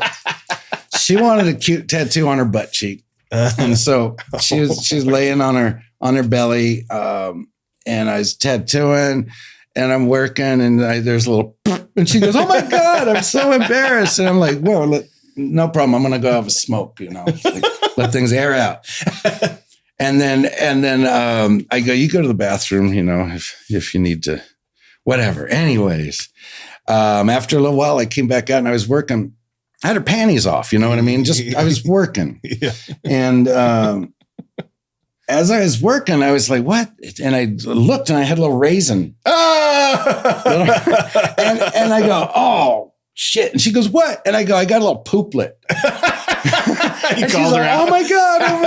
And I go, "Yeah, you gave me a little shit raisin." It's like, all I could figure is like, as I was working, her butt cheeks were slowly working it out my way. Yeah, setting it free. And it was right. Oh my God. I'll never forget that. Just for you. Just for a little treat. Yeah. At least didn't get on my shoes. It was just little. Oh, well, I think that's about it. We ended with the shit story. Thank you guys so much. Thank you, Clark. How do we get a hold of you if anybody wants to look into your websites, Clark? ClarkNorthArt.com. Okay. Right now I'm out of my book, but my book's going to be back in stock soon. Oh, hopefully in time for the what is it called? Black Friday. Hopefully in time for that. So I've got my it's drawings I've done over the past 15, maybe 10 years, past 10 years, just of tattoos or ideas. Yeah. It's just a bunch of drawings, kind of like a coloring book. I have that. I also all you got to do is search Clark North Art, and even on Amazon, Clark North Art on Amazon, you'll get shirts, posters, paintings, lithos, or just Google search Clark North Art. Because if you just search Clark North, you get like North Clark County, or Clark Street, North Clark Street. Okay. So it thinks it's a direction or a town. But Clark North Art or Clark North Tattoo. And that's your Instagram too. And my Instagram is Clark North Tattoo. Yeah, Clark North Tattoo. Yeah. And my website is clarknorthart.com. Sweet. Those are the main ones. And I'm probably forgetting something I should plug, but don't be afraid to reach out. I scare people until we get to know each other. Is what I'm told. So you're a sweetheart. Yeah. That's good, man. Well, thank you again. I greatly appreciate it. Mm-hmm. And thanks for tuning in, guys. We will see you around. Keep up on the next episodes. All right. Bye, guys. Bye. Peace.